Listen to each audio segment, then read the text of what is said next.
Walang kwentang basura. Iyan ang huling salitang dumurog sa puso ni Emily bago siya itinapon ng sariling asawa sa gitna ng rumagasang bagyo. Habang humahalakak si Ryan sa piling ng kanyang kabit sa loob ng marangyang mansyon, si Emily ay duguang nakasubasob sa putik. Yakap ang anak na nag-aagaw buhay, ngunit ang akala nilang katapusan ay simula lamang ng isang nakapanindig balahibong pagbabalik. Sino ang misteryosong lalaking nakatayo sa dilim? Kaya bang burahin ng yaman ang isang krimen mula sa nakaraan? Handa ka na bang makita ang muling pagbangon ng isang inang inalipusta? Huwag ka nang mag-alala, babe. Palalayasin ko rin ang babaeng yan ngayong gabi.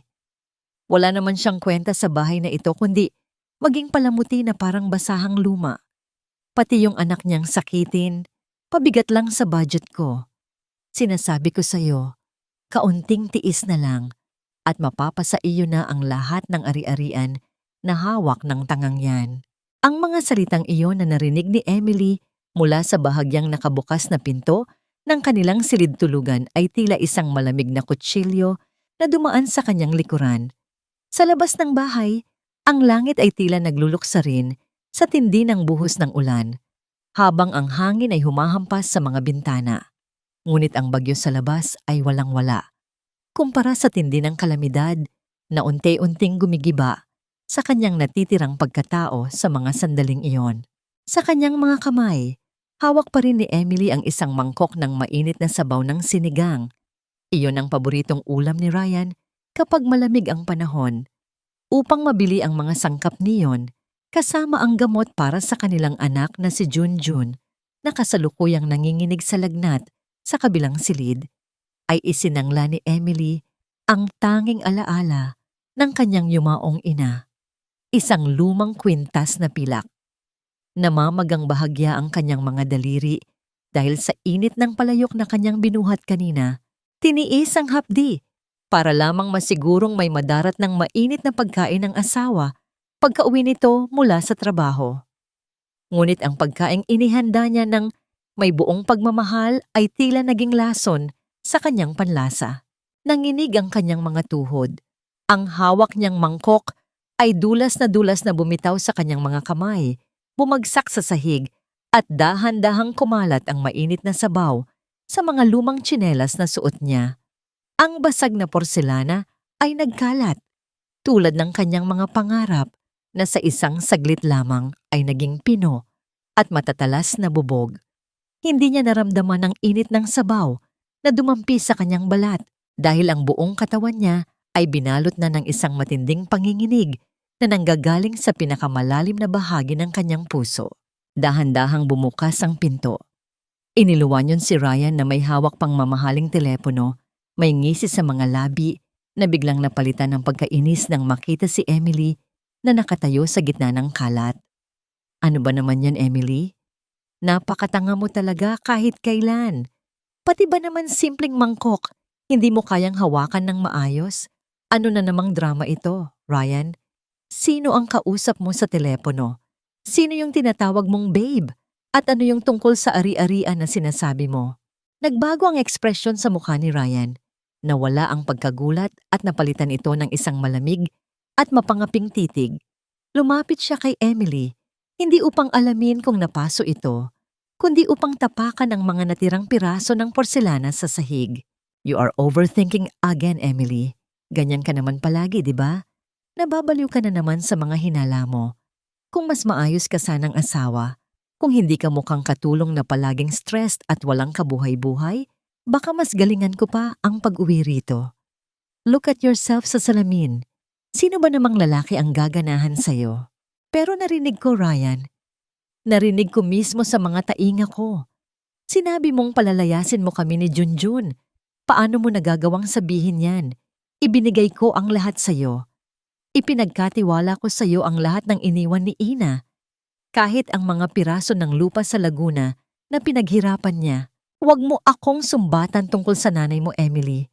Ang lupang sinasabi mo, utang na loob mo sa pamilya ko na hindi ka palaboy ngayon. Sino ba ang nag-alaga sa'yo nang mamatay ang magaling mong ina? Ang nanay ko. Si Mama Cora ang nagpalamon sa'yo. Kaya huwag na huwag mo akong sisisihin kung bakit hindi kita kayang mahalin tulad ng dati. You are just a burden. Pabigat ka lang sa buhay ko at pati ang anak mong sakitin. Wala nang ginawa, kundi ubusin ang pera ko sa ospital. Hindi makapaniwala si Emily sa bawat salitang lumalabas sa bibig ng lalaking pinangakuan siyang mamahalin hanggang sa huling hininga. Ang bawat salita ay tila hampas ng latigo na may kasamang asin. Ang kanyang lalamunan ay nanuyo. Walang kahit isang luha ang gustong pumatak dahil sa tindi ng bigat sa kanyang dibdib. Kinuha ni Ryan ang kanyang mamahaling jacket at susi ng kotse sa ibabaw ng lamesa. Hinarap niya si Emily na may determinasyon sa mga mata na tila may balak na gawin na matagal na niyang pinag-isipan. Ayoko na ng ganito. Pagod na ako sa mukha mong palaging umiiyak. Ngayong gabi rin, aalis kayo sa bahay na ito. Ryan, parang awa mo na. Gabi na. At bumabagyo sa labas. May sakit si Junjun. Nanginginig siya sa lagnat. Saan kami pupunta? Wala kaming matutuluyan. Wala akong pakialam kung saan kayo matutulog. Doon kayo sa kalsada magmakaawa. Bagay naman kayo roon. Sumama ka sa akin. Ilalagay ko kayo sa lugar kung saan kayo nararapat. Binuhat ni Ryan ang nanginginig na si Junjun mula sa kama. Binaliwala ang iyak ng bata na naghahanap sa kanyang ina. Sa pilitang hinila ni Ryan si Emily palabas ng bahay. Kahit pa ito ay nakayapak at walang ibang proteksyon laban sa bagsak ng ulan. Isinakay sila sa kotse habang si Emily ay patuloy na umiiyak at nagmamakaawa. Niyayakap ang kanyang anak na tila ito na ang huling sandali ng kanilang buhay. Mabilis na pinatakbo ni Ryan ang sasakyan sa kahabaan ng madilim at basang highway ng Laguna. Walang ibang maririnig sa loob ng sasakyan kundi ang mabibigat na hininga ni Ryan at ang mahihinang ungol ni Junjun na tila nawawalan na ng lakas. Ryan, please! Kahit si Junjun na lang ang iwan mo sa bahay, huwag mo siyang pabayaan sa ulan. Siya ang anak mo, Ryan. Dugo at laman mo siya, anak. Sigurado ka bang sa akin yan? Sa hitsura mong yan, baka kung kanino mo lang nakuha ang batang yan para makasiguro kang may kukuhanan ka ng pera sa akin. Ang paratang na yon ang naging pinal na dagok na tuluyang pumatay sa natitirang paggalang ni Emily para sa kanyang asawa. Ang kanyang pag-ibig na binuo niya sa loob ng maraming taon ng pagtitiis at pagpapakumbaba ay biglang natuyo, naging abo na tinangay ng hangin ng kawalan. Ipinreno ni Ryan ang sasakyan ng bigla sa tabi ng isang madilim at masukal na bahagi ng highway, kung saan ang mga puno ng saging ay sumasayaw sa tindi ng hangin. Lumabas siya. Binuksan ang pinto sa gilid ni Emily at marahas na hinila ang kanyang asawa. Palabas, bumaba kayo. Huwag ninyong dudumihan ang sasakyan ko ng mga luha ninyo. Sa isang malakas na tulak, napaupo si Emily sa basang putikan, habang yakap-yakap si Junjun na halos hindi na humihinga dahil sa lamig. Ang buhos ng ulan ay walang katulad. Bawat patak ay tila karayom na tumutusok sa kanyang hubad na balat. Mabilis na sumakay muli si Ryan sa sasakyan at humarurot paalis. Iniwan ang usok at talsik ng maruming putik na tumama sa mukha ni Emily. Ang pulang ilaw ng likurang bahagi ng sasakyan ay unti-unting naglaho sa kapal ng dilim at ulan, tila isang huling pang-aasar mula sa taong nangakong magiging kanlungan niya. Naiwan si Emily sa gitna ng kawalan, nakaluhod sa putik, yakap ang kanyang may sakit na anak sa ilalim ng rumagasa at walang pusong bagyo. Ang bawat patak ng ulan sa kanyang mukha ay hindi na niya maipalubha kung luha ba o tubig ulan. Sa gitna ng katahimikan ng gabi na binabasag lamang ng kulog, isang katanungan ang umalingaw-ngaw sa kanyang naguguluhang isipan. Ganito rin ba ang naramdaman ni Ina bago siya tuluyang iniwan ng mundong ito? Saan ako lilingon kung ang mismong taong pinagkatiwalaan ko ng aking buhay ang siyang nagbaon sa akin sa hukay ng kawalang pag-asa? Bakit mo hawak ang larawan ng nanay ko? Sino ka ba talaga? At bakit tila mas kilala mo ang nakaraan ko kaysa sa taong nangako sa akin ng buong buhay niya?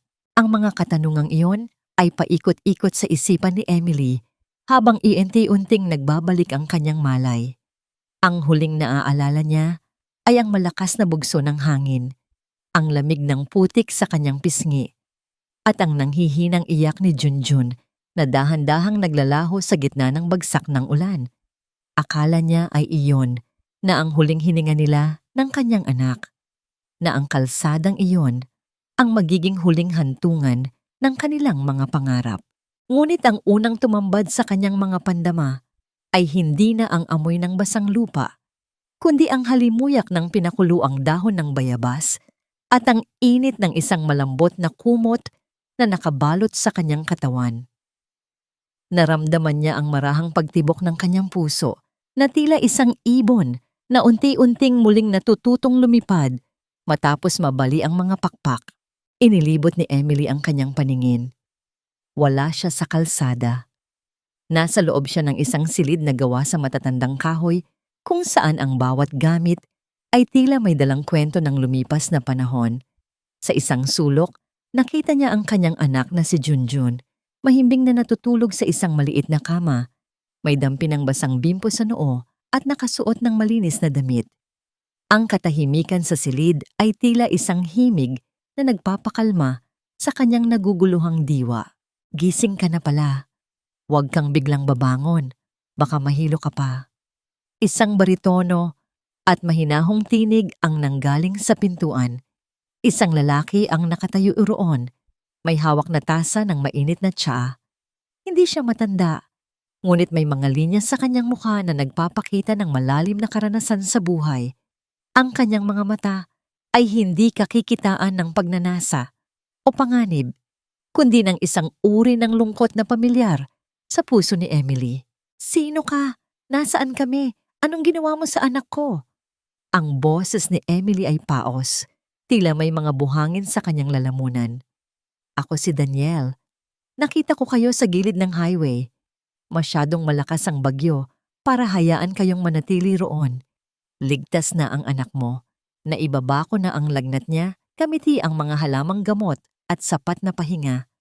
Huwag kang mag-alala. Wala akong masamang balak. Dahan-dahang lumapit si Daniel at inilapag ang tasa sa maliit na lamesa sa tabi ni Emily. Sa tabi niyon, nakita ni Emily ang isang bagay na nagpatigil sa kanyang paghinga. Isang lumang pitaka, at mula roon ay may nakasilip na isang kupas na litrato. Nanginginig ang kamay ni Emily nang abutin niya iyon. Isang babaeng nakangiti, may suot na puting bestida at may hawak na mga bulaklak ng gumamela. Ang kanyang ina, si Clarissa. Saan mo nakuha ito? Bakit nasa iyo ang litrato ni Ina? Hindi ka lang basta estranghero na dumaan, Daniel. Sino ka ba talaga? Huminga ng malalim si Daniel, lumapit sa bintana at pinanood ang tila humuhupa ng ulan sa labas. Ang kanyang anino ay humaba sa sahig, tila isang pasanin na kay tagal na niyang dinadala. Ang nanay mo, si Clarissa, ay isang mahalagang bahagi ng buhay ko bago siya nawala. Maraming taon ko kayong hinanap, Emily. Mula nang mangyari ang trahedya, 20 taon na ang nakararaan, hindi ako tumigil sa pag-iisip kung nasaan na ang batang iniwan niya. Hindi ko akalain na sa ganitong paraan tayo magtatagpo, sa ilalim ng ulan, sa parehong paraan kung paano siya kinuha sa atin.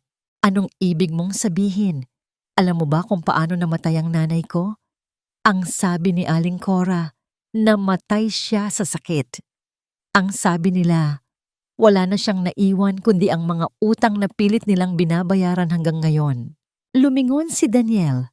Ang kanyang mga mata ay nag-aapoy sa isang uri ng katarungang matagal nang naantala. Sakit? Utang? Iyan ba ang ipinakain nila sa iyo sa loob ng maraming taon? Emily, ang nanay mo ay hindi namatay sa sakit.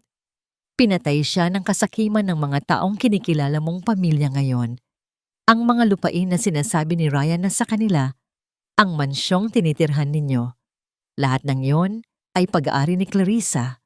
Ninakaw nila ang buhay ninyo. At ngayon, nakita ko kung paano ka rin unti-unting pinapatay ng asawa mo sa parehong paraan. Tila gumuho ang mundo ni Emily sa pangalawang pagkakataon. Ang mga taong kinapitan niya, ang pamilyang inakala niyang nagligtas sa kanya mula sa pagiging ulila, ay sila palang mga buwayang lalamon sa kanyang pagkatao. Ang bawat utang na loob na isinusumbat ni Aling Cora, ang bawat panlalait ni Ryan, lahat ng iyon ay isang malaking kasinungalingan upang itago ang kanilang krimen. Bakit mo ito ginagawa, Daniel? Bakit mo kami tinutulungan? Dahil nangako ako kay Clarissa sa huling sandali niya na poprotektahan kita. Hindi ko man nagawa yon noon dahil sa sarili kong kahinaan. Hindi ko hahayaang maulit ang kasaysayan ngayon. Si Ryan, ang asawa mo, hindi niya alam na ang bawat galaw niya ay binabantayan ko na.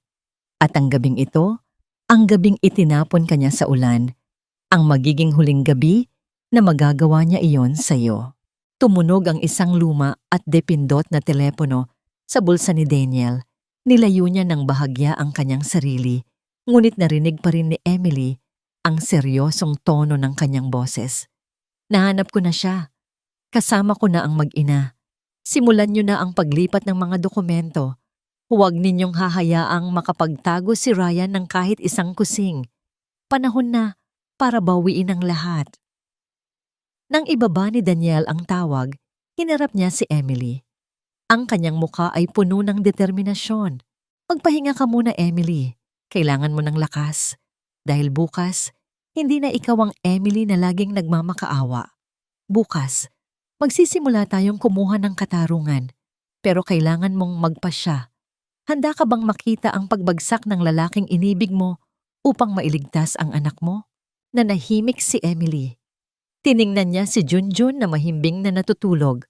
Ang maliit nitong kamay na tila humahanap ng proteksyon. Ang hapdi sa kanyang balat mula sa putik kanina ay napalitan ng isang nagbabagang apoy sa kanyang dibdib. Isang apoy na hindi nanggagaling sa galit, kundi sa isang matinding pagmamahal ng isang ina. Handa na ako, Daniel. Kung ang kailangan kong gawin ay sunugin ang lahat ng kasinungalingan nila upang makalaya kami, gagawin ko. Isang tipid na ngiti ang sumilay sa mga labi ni Daniel, ngunit ang misteryo ay hindi pa natatapos. Habang papalabas siya ng silid, may isang bagay na nahulog mula sa kanyang bulsa. Isang gintong sing-sing na may nakaukit na inisyal na R. Isang sing-sing na alam ni Emily na pag-aari ng ama ni Ryan. Bakit nasa kay Daniel ang sing-sing ng pamilya ng asawa ko? Anong tunay na koneksyon niya sa mga taong sumira sa buhay ng nanay ko? Ay naku, Ryan, wag mo na ngang isipin ang babaeng yon. Sa tindi ng ulan kagabi, baka naging pagkain na yon ng mga linta sa tabi ng highway. Mas mabuti pa, ubusin mo itong paborito mong kape at pag-usapan natin kung paano natin maililipat ng tuluyan ang lupain sa Laguna sa pangalan mo. Ang tinig ni Aling Cora ay tila isang matalim na lagari na pumuputol sa katahimikan ng marangyang silid-kainan ng mansyon. Sa ibabaw ng lamesang yari sa mamahaling nara, nagkalat ang mga masasarap na pagkain, hamonado, sinangag na may bawang, at mga prutas na tila nang uuyam sa gutom na nararamdaman ni Emily habang nakatayo sa labas ng pinto, nakasilip sa siwang ng pintong kahoy. Sa tabi ni Ryan ay nakaupo si Sofia, ang babaeng inakala ni Emily na matalik niyang kaibigan. Nakasuot ito ng isang manipis na pantulog na sutla. Ang mga kamay ay malambing na nakapatong sa balikat ng asawa ni Emily. Ang kanilang mga halakhak ay tila mga laso na nauent-unting pumapatay sa natitirang katinuan ni Emily. Mommy Cora, don't worry. I'm sure Emily won't be a problem anymore. Ani Sofia na may kasamang malanding hagikik. Knowing her, baka nagpapakamatay na yon sa sobrang depression. Pero Ryan, siguraduhin mo ha, kapag nakuha na natin ang pirma niya sa deed of sale, bibilhan mo ako ng bagong kondo sa Makati. Of course, babe. Kulang pa nga ang isang kondo para sa lahat ng tulong mo sa pagmamanipula sa mga account ni Emily. Sagot ni Ryan bago hinalikan ang kamay ng kabit sa harap mismo ng kanyang ina. Hindi na nakapagpigil si Emily sa kabila ng panghihina ng kanyang katawan at ng kirot sa kanyang mga paa na binalot lamang ni Daniel ng mga lumang tela. Itinulak niya ang pinto. Ang tunog ng pagtama ng pinto sa dingding ay tila isang hudyat ng digmaan. Tumigil ang tawanan. 3 pares ng mga mata ang tumingin sa kanya. Hindi nang may pagsisisi, kundi nang may pandidiri. Aba, buhay pa pala ang basura. Ang unang boses na bumasag sa katahimikan ay kay Aling Cora. Tumayo ang matanda, ang kanyang mga mamahaling alahas ay kumikinang sa ilalim ng chandelier, tila mga mata ng ahas na handang manuklaw. Anong ginagawa mo rito? Hindi ba't pinalayas ka na ng anak ko? Ang kapal din naman ng mukha mong bumalik dito pagkatapos mong dumidumi sa harap ng sasakyan ni Ryan. Nandito ako para kunin ang mga gamit ko at ang mga gamit ni Junjun. Ang boses ni Emily ay mahina, ngunit may diing nanggagaling sa kailaliman ng kanyang pagkatao. At para itanong sa inyo, paano nyo nagawang nakawin ang mga lupain na pinaghirapan ng nanay ko? Ryan, asawa kita. Paano mo nagawang ipagpalit ang dangal mo para sa pera? Tumayo si Ryan. Ang kanyang mukha ay puno ng pagkairita. Dangal? Emily, huwag kang magmalinis. Ang lupang sinasabi mo ay pambayad nyo sa lahat ng pagkain at tirahan na ibinigay namin sa'yo simula noong mamatay ang nanay mong walang kuwenta. Utang na loob mo sa amin na hindi ka naging palaboy. Utang na loob? Halos matawa si Emily sa gitna ng kanyang pait. Ang lupang yon ay nagkakahalaga ng 10 beses kaysa sa lahat ng ipinakain nyo sa akin. Ninakawan nyo ako, Ryan. Ninakawan nyo ang anak nyo. Shut up! Sigaw ni Sofia. Sabay tayo at lumapit kay Emily. You are just a bitter loser, Emily. Look at you. Mukha kang pulubi. Insecure ka lang kasi mas mahal ako ni Ryan at mas magaling akong mag-handle ng negosyo kaysa sa'yo na puro gawaing bahay lang ang alam. Bago pa makasagot si Emily, hudyat na ibinigay ni Aling Cora sa mga katulong. 2 malaking maleta ang kinaladkad ng mga ito mula sa itaas at walang pakundangang itinapon sa paanan ni Emily. Ang tunog ng pagtama ng mga maleta sa sahig ay tila tunog ng isang pinal na paghuhusga. Sa lakas ng pagkakabagsak, bumukas ang isa sa mga maleta. Iniluluwa ang mga kupas na damit ni Emily at ang mga paboritong laruan ni Junjun. Ayan ang mga basura mo. Kunin mo yan at umalis ka na bago ko patawagin ang mga security guard para kaladkarin ka palabas. Sigaw ni Aling Cora. Habang nakaluhod si Emily upang pulutin ang kanyang mga gamit, lumakad si Sofia palapit sa kanya. Sinadya nitong tapakan ng isang maliit at sirang tsinelas ni Junjun, ang tsinelas na laging suot ng bata kapag naglalaro sila sa bakuran. Ang maruming talampakan ng mamahaling sapatos ni Sofia ay bumaon sa malambot na garter ng tsinelas. Sa sandaling iyon, tila huminto ang mundo para kay Emily. Ang hapdi sa kanyang puso ay umabot sa rurok na hindi na kayang tiisin ng luha. Dahan-dahan niyang kinuha ang tsinelas mula sa ilalim ng paa ni Sofia. Pinunasan ang dumi niyon gamit ang kanyang sariling laylayan ng damit. Isang sandali ng wagas na pagmamahal sa gitna ng rurok ng kawalang hiyaan ng ibang tao. Hindi niya ito tiningnan ng may galit, kundi nang may isang matibay na pangako sa kanyang sarili. Hinding-hindi ko nahahayaang tapakan niyo ang pagkatao namin muli. Tapos ka na bang magdrama? Tanong ni Aling Cora habang may inilalabas na isang puting sobre mula sa kanyang bulsa. Kung gusto mo pang makita ang anak mo, o kung gusto mong tumigil na kami sa paghabol sa iyo tungkol sa mga utang mo sa amin, pirmahan mo ito. Inilapag ni Aling Cora ang isang dokumento sa ibabaw ng maleta. Isang deed of absolute sale para sa huling piraso ng lupa sa Laguna, ang lupang kinalalagyan ng puntod ng kanyang ina. Pirmahan mo yan, o sisiguraduhin kong kukunin ko si Junjun sa'yo sa pamamagitan ng korte at hinding-hindi mo na siya masisilayan kahit anino man lang Alam mo kung gaano kalakas ang kapit namin sa batas, Emily. Isang salita ko lang, idedeklara kitang baliw at pabayang ina. Nanginginig ang kamay ni Emily habang nakatingin sa bulpen na iniaabot ni Ryan. Ang mukha ng kanyang asawa ay walang bahid ng awa, tila isang estranghero na handang pumatay ng kaluluwa para lamang sa piraso ng papel. Lilingon ba siya sa pintuan kung saan naghihintay ang katotohanang dala ni Daniel o susuko siya sa takot na mawala ang tanging kayamanang natitira sa kanya, ang kanyang anak? Ang dulo ng ballpen ay tila isang malamig na karayom na nakatutok sa lalamunan ni Emily. Sa bawat segundong dumadaan, ang bigat ng titig ni Aling Cora ay tila isang kadena na mas lalong humihigpit sa kanyang leeg. Ang puting papel na nasa harap niya ay hindi lamang isang dokumento. Ito ang huling alaala ng kanyang ina, ang tanging piraso ng lupa kung saan nakahimlay ang mga pangarap na matagal nang ibinaon sa limot. Pirmahan mo na, Emily. Huwag mo nang patagalin ang paghihirap nating lahat. Isipin mo ang anak mo. Ayaw mo namang lumaki siya sa kalsada dahil sa katigasan ng ulo mo, di ba? Ang boses ni Ryan ay walang bakas ng pag-aalangan. Tila ba ang pagtatraydor sa sariling asawa ay isang simpleng transaksyon lamang sa negosyo? Nanginginig ang mga daliri ni Emily. Tumingin siya sa paligid ng mansyong inakala niyang tahanan.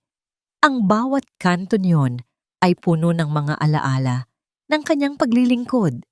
Ang mga gabing hindi siya natulog upang alagaan ang may sakit na si Aling Cora, ang mga pagtitipid na ginawa niya upang makatulong sa mga bayarin ni Ryan.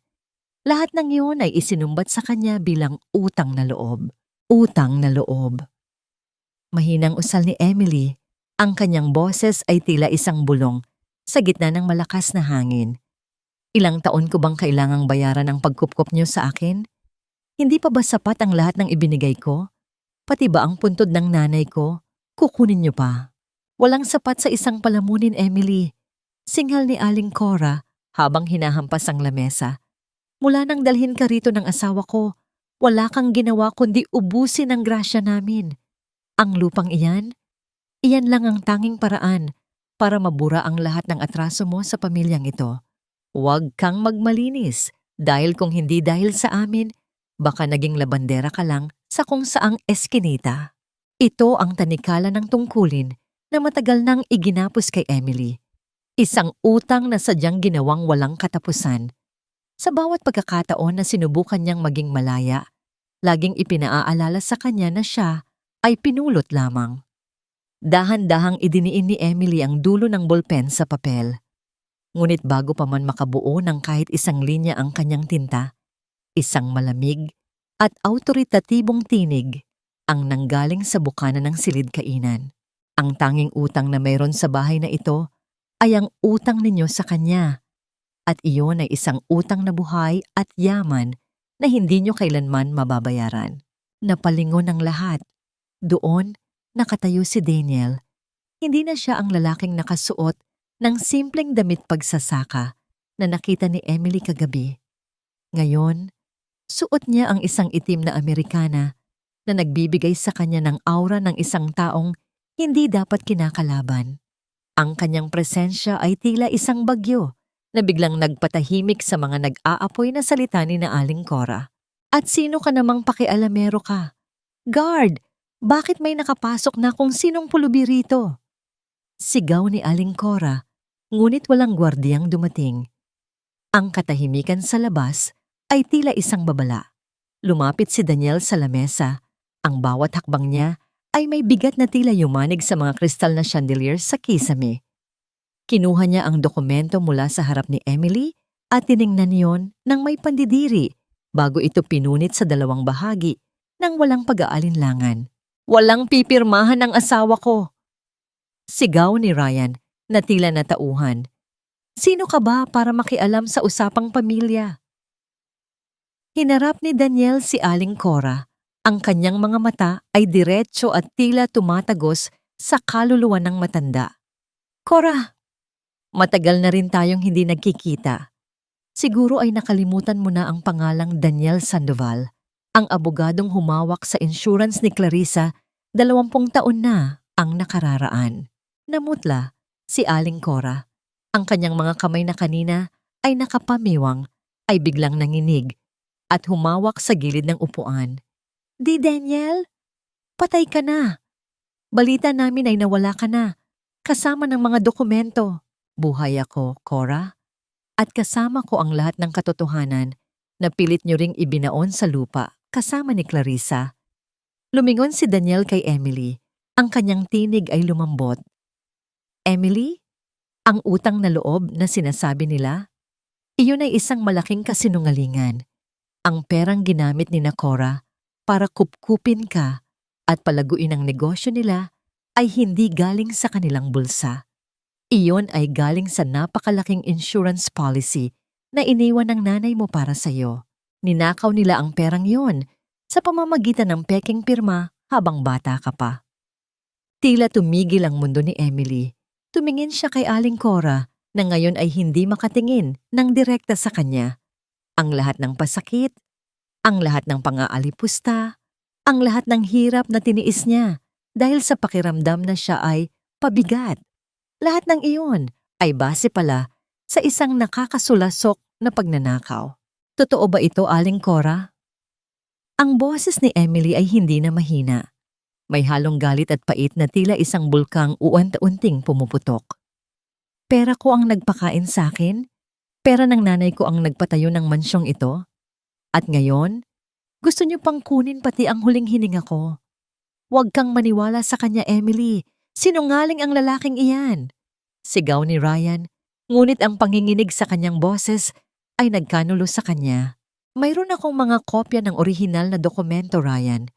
At meron din akong ebidensya kung paano niyo minanipula ang mga bank accounts ni Emily nitong mga nakaraang taon. Inilabas ni Daniel ang isang brown envelope. Emily, hindi ka na kailangang magmakaawa. Dahil sa oras na ito, sila ang dapat na magmakaawa sa iyo.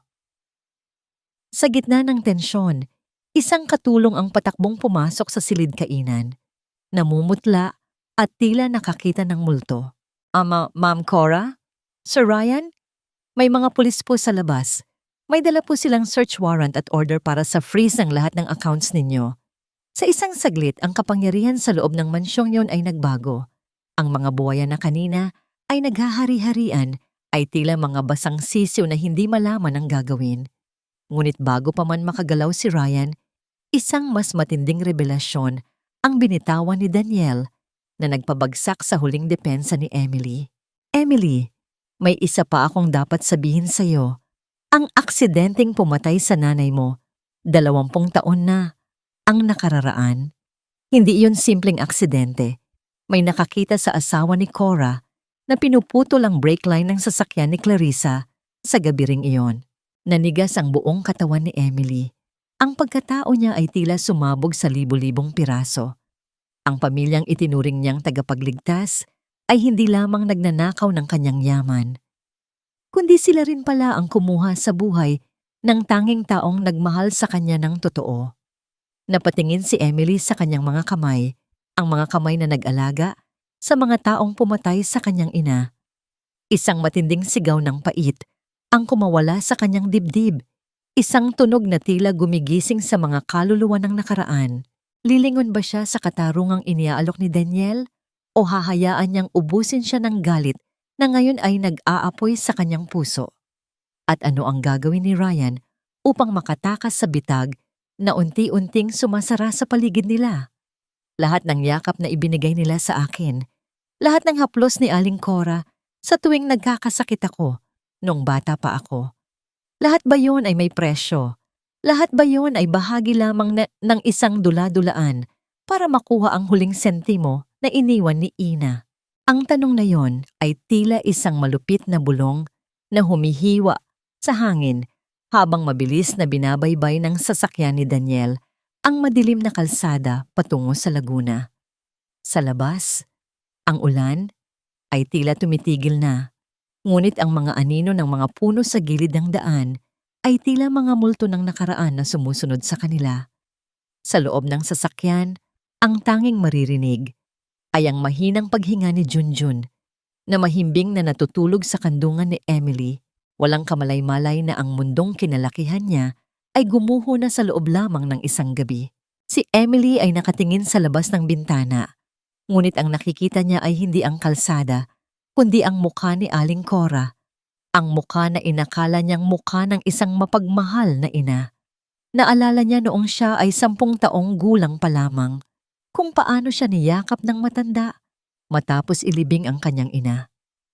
Akala niya noon ay sadyang mabait ang langit dahil binigyan siya ng pangalawang pamilya. Ngayon, napagtanto niya na ang bawat yakap na yon ay tila pagyakap ng isang sawa na dahan-dahang sumasakal sa kanyang biktima bago ito tuluyang lamunin.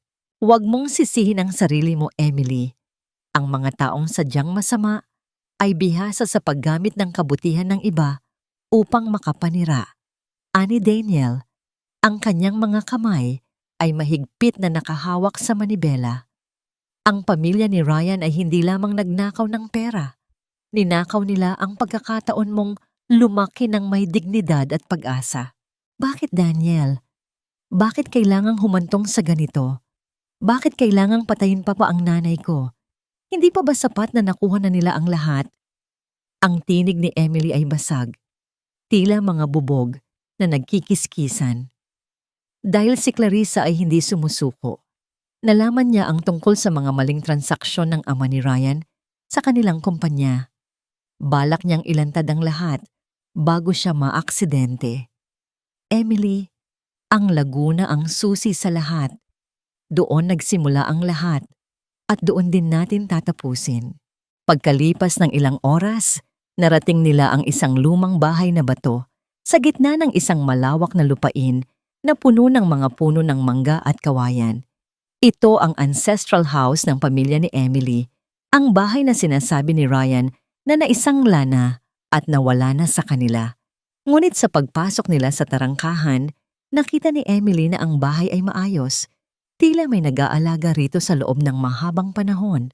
Bumaba sila ng sasakyan. Ang amoy ng basang lupa at ang halimuyak ng mga bulaklak ng dapo ay tila isang mainit na pagtanggap mula sa kanyang nakaraan. Dahan-dahang naglakad si Emily patungo sa likuran ng bahay kung saan matatagpuan ang isang maliit na kapilya. Doon nakahimlay ang kanyang ina. Lumuhod si Emily sa harap ng puntod. Hinawakan niya ang malamig na marmol. Ang kanyang mga daliri ay dahan-dahang binabagtas ang nakaukit na pangalan ni Clarissa. Isang sandali ng muling pagtatagpo ng dalawang kaluluwang kapwa, naging biktima ng kasakiman. Wala siyang sinabi, ngunit ang bawat patak ng kanyang luha sa ibabaw ng puntod ay tila isang panata ng katarungan. Inay, nandito na ako. Patawad kung naging bulag ako sa loob ng mahabang panahon. Patawad kung hinayaan kong ang mga taong kumuha sa iyo ang siyang magpalaki sa akin. Bulong niya sa gitna ng katahimikan ng gabi. Habang nakaluhod, may napansin si Emily sa gilid ng puntod. Isang maliit na butas sa ilalim ng isang nakatanim na rosas na tila sadyang hinukay. May isang maliit na plastik na lalagyan doon. Kinuha niya iyon at binuksan. Sa loob ay may isang susi at isang sulat na may petsang isang araw bago ang aksidente ng kanyang ina. Para kay Emily, ang aking munting anghel. Kung binabasa mo ito, ibig sabihin ay hindi na ako nakauwi. Huwag kang magtitiwala kay Cora. Ang susi na ito ay magdadala sa iyo sa katotohanang itinago ko sa loob ng lumang orasan sa sala. Mahal na mahal kita. Namilog ang mga mata ni Emily. Lumingon siya kay Daniel na nakatayo sa di kalayuan. Ngunit bago pa man niya maipakita ang sulat, ang katahimikan ng gabi ay binasag ng tunog ng isang paparating na sasakyan, isang mabilis at maingay na makina na tila humahabol sa kanila. Isang itim na SUV ang huminto sa tapat ng tarangkahan. Bumaba si Ryan, ang kanyang mukha ay puno ng galit at desperasyon. Hawak niya ang kanyang telepono at sa likuran niya ay may 2 pang lalaki na mukhang mga bayarang goons. Emily, ibigay mo sa akin ang suking hawak mo. Alam kong kinuha mo yon sa puntod. Sigaw ni Ryan, ang kanyang boses ay tila isang hayop na nasusukol. Huwag mong subukan ang pasensya ko. Akala niyo ba ay ganoon lang kadaling pabagsakin ang pamilya ko? Ibigay mo ang susi kung ayaw mong may mangyaring masama sa anak mo. Naramdaman ni Emily ang pagtindig ng kanyang mga balahibo. Paano nalaman ni Ryan ang tungkol sa susi?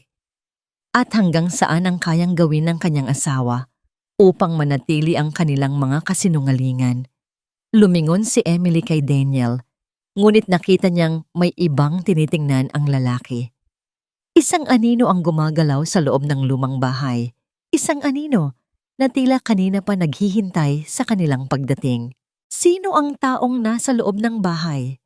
At ano ang sikretong nakatago sa loob ng lumang orasan na handang pumatay si Ryan makuha lamang ito? Huwag kang mag-inarte sa harap ng puntod na yan, Emily.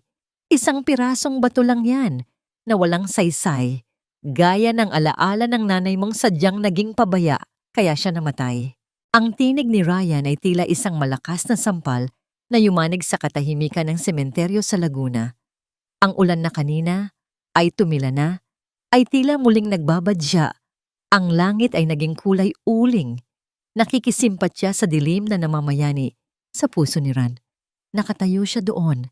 Ang kanyang mamahaling sapatos ay walang pakundangang nakatapak sa mga bulaklak na itinanim ni Emily sa paligid ng puntod ni Clarissa. Ang kawalang galang na ito ay mas masakit pa kaysa sa anumang pisikal na saktan. Si Emily ay dahan-dahang tumayo. Ang kanyang mga kamay ay mahigpit na nakakuyom sa maliit na susi na tila ba ito ang kanyang huling hininga. Ang bawat salita ni Ryan ay tila mga patak ng asido na sumusunog sa kanyang natitirang pag-ibig para sa lalaki. Naging pabaya. Ang boses ni Emily ay hindi na nanginginig. Ito ay naging malamig. Tila ang hanging nanggagaling sa mga bundok ng Laguna. Ang nanay ko ay naging biktima ng isang pamilya ng mga magnanakaw at mamamatay tao. At ikaw, Ryan, ikaw ang bunga ng lahat ng kasamaang iyon. Ang bawat halik mo, ang bawat salita ng pagmamahal na ibinigay mo sa akin sa loob ng maraming taon. Lahat ba iyon ay bahagi ng plano para makuha ang susing ito? Isang mapait na tawa ang kumawala sa mga labi ni Ryan. Humakbang siya palapit. Ang kanyang mga goons ay nakabantay sa likuran, tila mga asong naghihintay ng hudyat. Hindi ko naman kailangang magpanggap kung hindi ka lang sana naging masyadong mapilit na alamin ang totoo, Emily. Naging maayos naman ang buhay natin, di ba? Ibinigay ko sa iyo ang lahat. Mansyon, damit, pangalan.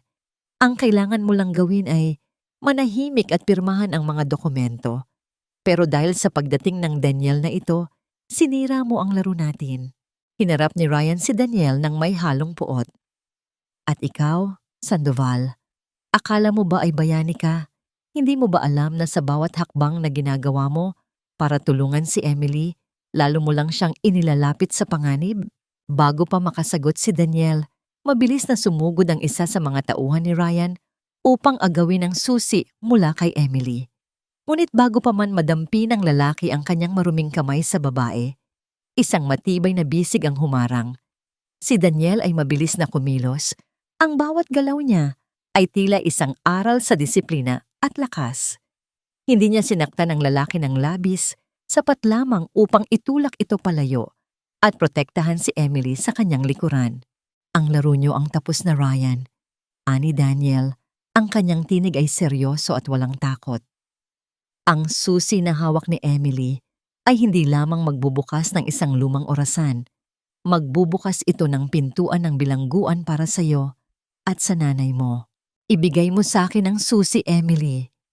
Sigaw ni Ryan, ang kanyang desperasyon ay tila isang apoy na kumakalat. Isipin mo si Junjun. Gusto mo bang lumaki ang anak natin na alam na ang ama niya ay nasa kulungan? Gusto mo bang sirain ang kinabukasan niya dahil lang sa isang nakaraang hindi na maibabalik? Ito ang huling sandata ni Rian, ang paggamit sa kanilang anak. Sa loob ng maraming taon, ito ang naging tanikala ni Emily. Ang pag-aakalang ang pananatili sa isang toxic na relasyon ay para sa ikabubuti ng bata. Ngunit sa pagkakataong ito, tumingin si Emily kay Junjun na natutulog sa loob ng sasakyan ni Daniel. Nakita niya ang inosenteng mukha ng kanyang anak at alam niyang ang pinakamalaking pagkakamali na magagawa niya ay ang hayaan itong lumaki sa ilalim ng impluwensya ng isang taong walang moralidad. Ang kinabukasan ni Junjun ay mas ligtas kung malayo siya sa isang taong tulad mo, Meran. Sagot ni Emily. Ang bawat salita ay puno ng determinasyon. Ang susi na ito, hinding-hindi mo na mahahawakan. Sa gitna ng tensyon, isang malakas na tunog ng pagkabukas ng pinto ng ancestral house ang narinig ng lahat. Ang lumang kahoy na pinto ay dahan-dahang gumalaw, lumilikha ng isang tunog na tila nagmumula sa kailaliman ng lupa. Lahat ay napalingon sa madilim na pasilyo ng bahay. Doon, mula sa dilim, lumabas ang isang figura. Isang babaeng nakasuot ng luma at kupas na bestida. Ang kanyang buhok ay maputi na at ang kanyang mga mata ay puno ng pait. Nang makita siya ni Ryan, ang kanyang mukha ay nawalan ng kulay.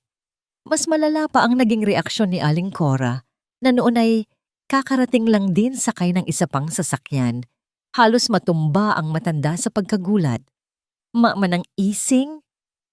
Bulong ni Aling Cora, ang kanyang boses ay tila isang hangin na naglalaho. Si Manang Ising ay ang matandang katulong ni Clarissa na inakala ng lahat ay namatay na sa parehong aksidente 20 taon na ang nakararaan. Ang kanyang pagkakaparalisado ng kalahating katawan ay hindi naging hadlang upang ipakita ang galit sa kanyang mukha. Bumalik ako, Cora, para saksihan ang araw na kukunin na ng anak ni Clarissa ang katarungang ipinagkait ninyo sa amin. Ang boses ni Manang Ising ay tila isang hatol mula sa langit. Hawak ni Manang Ising ang isang lumang orasan sa kanyang mga kamay. Ang orasan na tinutukoy sa sulat. Dahan-dahan siyang lumapit kay Emily at inabot ito. Emily, gamitin mo ang susi. Tapusin mo na ang paghihirap ng kaluluwa ng nanay mo. Sa panginginig ng mga kamay, isinuot ni Emily ang susi sa maliit na butas ng orasan. Ang tunog ng pagpihit ng bakal ay tila isang musika sa gitna ng unos. Ngunit bago pa man bumukas ang lihim na lagayan, isang sigaw ng babala ang nanggaling kay Daniel. Talaga ba? O baka naman desperada ka lang ngayon dahil wala ka ng trabaho? Mapanuyang sabi ni Leticia habang nakapamewang. Baka gusto mo nang makuha ang insurance ng lola mo. O kaya naman ay magpakaawa kay Eduardo para bigyan ka ng pera. Itinaas niya ang ilang papeles na tila ba malaking ebidensya iyon laban kay Elisa. Eduardo, tingnan mo ito. Kitang-kita rito kung gaano siya kasakim. Kaya niyang ipahamak pati sariling lola para lang sa pera. Ganyang klaseng babae ang pinapayagan mong manatili sa bahay na ito. Ang pagiging kontrabida ni Ryan ay umabot sa rurok ng pagiging manipulatibo. Gagamitin niya ang sariling buhay upang makuha ang gusto niya. Habang si Emily ay nakatitig sa talim ng kutsilyo na nakadiin sa balat ni Ryan, isang matinding dilema ang lumamon sa kanyang puso. Pipigilan ba niya ang ama ng kanyang anak sa paggawa ng isang karumal-dumal na bagay o hahayaan niya ang katarungan na mangibabaw kahit ang kapalit ay ang dugo sa kanyang mga kamay? At ano ang tunay na laman ng orasan na kinatatakutan ni Cora at Ryan nang higit pa sa kamatayan?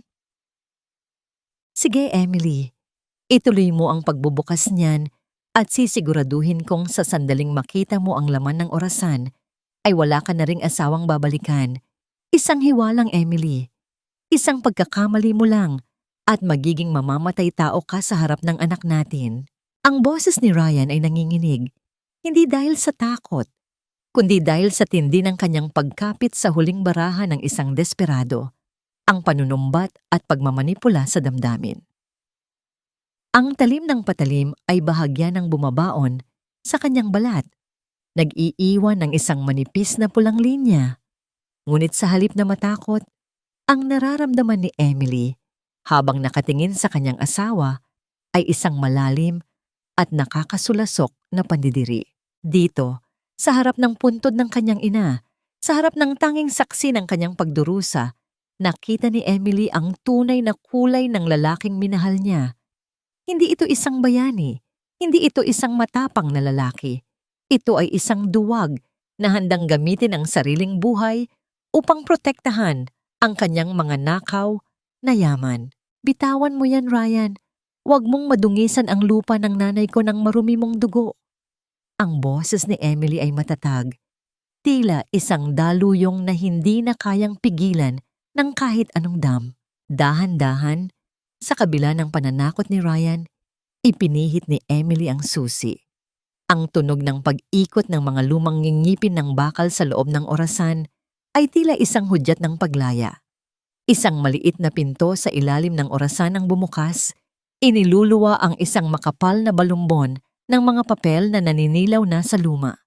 Kasama ang isang maliit na notebook na may takip na balat. "Wag, Emily, pakiusap!" Sigaw ni Aling Cora, na tila nawalan na ng lakas at napaluhod sa basang damo. "Para sa iyo rin ang ginawa namin. Para hindi ka lumaking mahirap. Emily, anak, pakinggan mo ako." "Anak?"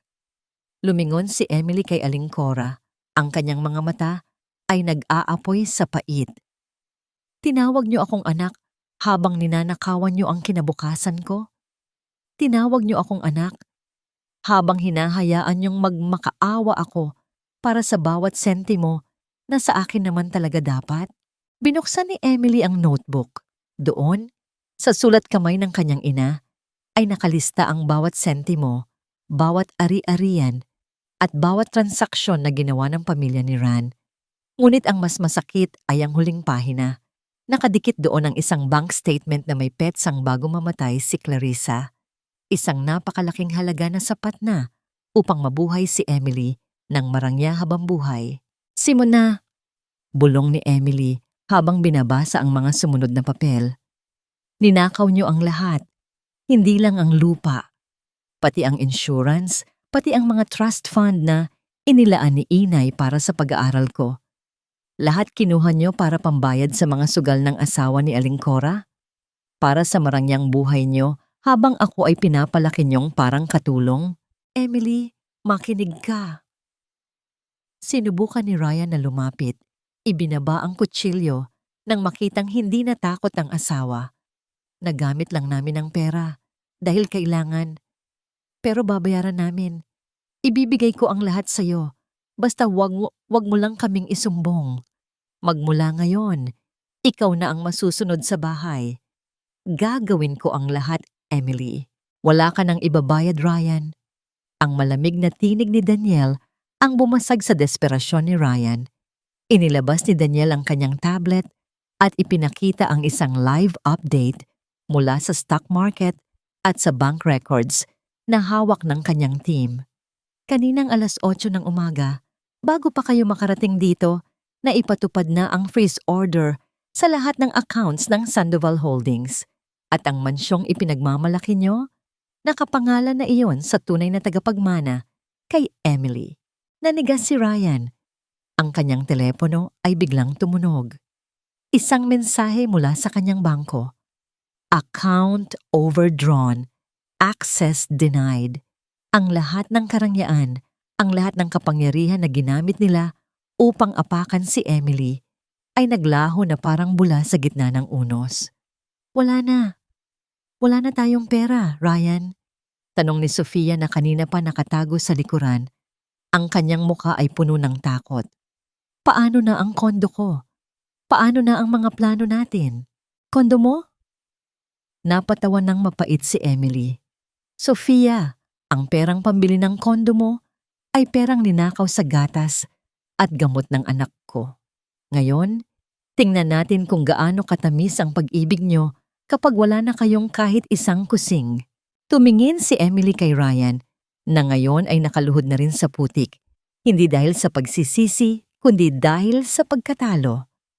Hindi ang pagkapanalo ng pera, kundi ang makita ang kanyang sarili na hindi na nasasaktan sa mga luha ng lalaking nanakit sa kanya. Ang kanyang puso ay tuyo na. Wala nang kahit anong puwang para sa awa o galit. Umalis na kayo, ani Emily. Ang kanyang tinig ay puno ng awtoridad. Iwan niyo ang mga susi ng sasakyan. Iwan niyo ang lahat ng pag-aari na hindi sa inyo. Magsimula kayong maglakad sa gitna ng ulan, tulad ng ginawa niyo sa amin ni Junjun kagabi. Emily, pakiusap. Ang nanay mo, magkaibigan kami. Pagmamakaawa ni Aling Cora, sinusubukang hawakan ang laylayan ng damit ni Emily. Huwag niyo nang banggitin ang pangalan ng nanay ko, sigaw ni Emily, at sa unang pagkakataon, ang kanyang boses ay yumanig sa buong paligid. Ang bawat luha ko noon, bawat hirap ko sa ilalim ng inyong kamay, ay tapos na. Danielle, tawagan mo ang mga pulis. Panahon na para sagutin nila ang krimeng ginawa nila. 20 taon na ang nakararaan. Ngunit habang papalapit ang tunog ng mga sirena ng pulis sa di kalayuan, isang kakaibang ngisi ang gumuhit sa mga labi ni Ryan. Isang nganggising puno ng lason. Akala mo ba panalo ka na, Emily? Akala mo ba ay hahayaan ko lang na mabulok ako sa kulungan habang kayo ni Danielle ay nagsasaya? Mabilis na tumakbo si Ryan patungo sa sasakyan ni Danielle, kung nasaan ang natutulog na si Junjun. Bago pa makakilos ang sinuman, naabot ni Ryan ang pinto ng sasakyan at mabilis itong naitulak pasara, dala ang susi na naiwan sa loob. Kung mawawala ang lahat sa akin, sisiguraduhin kong wala ka ring ititira sa'yo. Sigaw ni Ryan mula sa loob habang binubuhay ang makina ng sasakyan. Junjun! Ang sigaw ni Emily ay napuno ng takot na walang katulad. Magagawa ba ni Ryan na saktan ang sariling anak para lamang makatakas? O ito na ang magiging huling pagkakamali na tuluyang tatapos sa kanyang buhay? Hindi mo ako pakakawalan, Emily. Pwes, sabay kaming mawawala ng anak mo sa mundong ito. Kung hindi ako magkakaroon ng yaman, sisiguraduhin kong wala ka ring matitirang dahilan para mabuhay. Ang boses ni Ryan mula sa loob ng sasakyan ay muffled o bahagyang nabaon sa kapal ng bubog. Ngunit ang talas niyon ay tila isang palasong tumagos sa pandinig ni Emily. Ang ungol ng makina ng sasakyan ay tila isang galit na hayop na naglulundag, lumilikha ng panginginig sa basang lupa sa ilalim ng mga paa ni Emily. Ang amoy ng sunog na goma ay humalo sa halimuyak ng mga rosas sa paligid ng puntod, isang nakakasulasok na paalala ng panganib na kasalukuyang kinakaharap ng kanyang anak. Ryan, huwag mong gawin iyan. Si Junjun yan, Ryan. Anak mo siya. Ang sigaw ni Emily ay nauwi sa isang pagsamo na tila boses ng isang hayop na nasugatan. Ang kanyang mga kamao ay paulit-ulit na humahampas sa makapal na bubog ng bintana, hindi alintana ang sakit o ang posibilidad na mabasag ang kanyang sariling mga buto. Ngunit sa loob, nakita niya ang mukha ni Ryan, isang mukha na hindi na niya makilala. Ang mga mata nito ay nanlilisik sa desperasyon. Ang mga kamay ay mahigpit na nakakapit sa manibela habang si Junjun ay nagsisimula nang umiyak sa backseat. Ang maliliit na kamay ng bata ay nakadampi sa bintana, tila humihingi ng saklolo sa kanyang ina.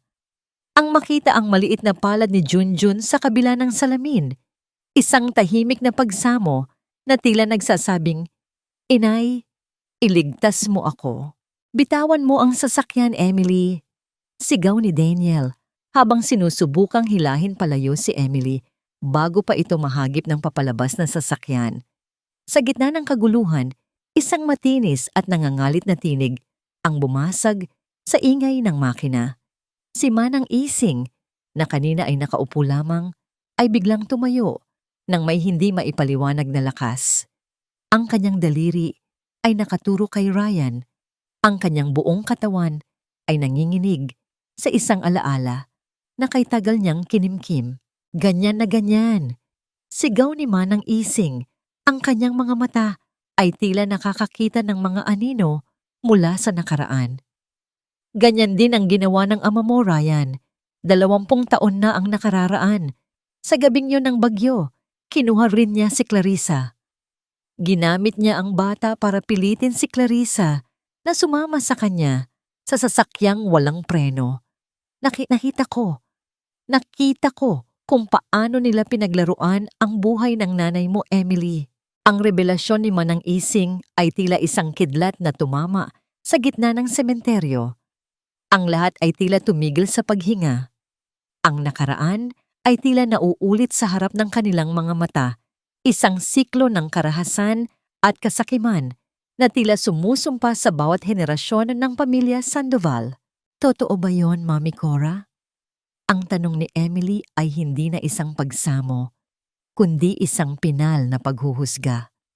Lumingon siya kay Aling Cora, na ngayon ay nakasalampak na sa putik. Ang kanyang mukha ay puno ng matinding hiya at takot. Pinanood niyo lang habang pinapatay ng asawa niyo ang nanay ko para sa pera. Hindi makapagsalita si Aling Cora. Ang kanyang katahimikan ay ang pinakamabigat na kumpirmasyon ng krimen. Wala na akong pakialam sa nakaraan. Sigaw ni Ryan, at sa isang marahas na pagpihit ng manibela, pinalipad niya ang sasakyan patungo sa dulo ng kalsada kung saan matatagpuan ang isang matarik na bangin na humahantong sa ilog ng Laguna. Ang talsik ng putik ay tumama sa mukha ni Emily habang pinapanood niyang lumalayo ang kanyang buhay, ang kanyang puso, at ang kanyang huling pag-asa. Daniel, ang sasakyan mo. Walang preno iyan. Biglang sigaw ni Manang Ising, isang katotohanan na tila isang huling biro ng tadhana. Naalala ni Daniel, kanina pa niya napapansin na may tumatagas na langis mula sa kanyang sasakyan bago pa sila makarating sa Laguna, isang bagay na inakala niyang simpleng sira lamang, ngunit ngayon ay naging isang hatol ng kamatayan para kay Ryan at Junjun. Ryan? Huminto ka! Walang preno ang sasakyan!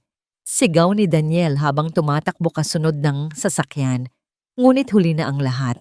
Nakita ni Emily kung paano sinubukang apakan ni Ryan ang preno. Ang sasakyan ay hindi huminto. Bagkus ay lalo pang bumilis dahil sa pababang direksyon ng kalsada. Ang mga ilaw sa likuran ng sasakyan ay paulit-ulit na kumikislap. Isang desperadong senyales ng isang taong huli na nang mapagtanto ang kanyang pagkakamali. Ang sasakyan ay patuloy na bumibilis patungo sa dulo ng bangin. Ang iyak ni Junjun ay tila umaalingaw sa hangin, humahalo sa iyak ng langit na muling nagbubuhos ng masaganang ulan. Sa huling sandali, bago marating ng sasakyan ang gilid ng bangin, isang anino ang mabilis na tumakbo mula sa kakahuyan. Isang lalaking nakasuot ng itim na may dalang isang makapal na lubid at isang bakal na pang-angkla. Hindi ito si Daniel at hindi rin ito isa sa mga tauhan ni Ryan. Sino ang misteryosong lalaking ito na tila kanina pa nagmamasid sa dilim? At maililigtas ba niya si Junjun bago tuluyang mahulog ang sasakyan sa kailaliman ng ilog o muling mauulit ang trahedya ng nakaraan na kikitil sa huling pag-asa ni Emily? Ibigay mo sa akin ang anak ko, Ryan. Kahit kunin mo na ang lahat, huwag lang ang buhay ng anak ko. Ang boses ni Emily ay tila isang pagsamo na nanggagaling sa kailaliman ng isang lupang tigang, tuyot at puno ng lamat.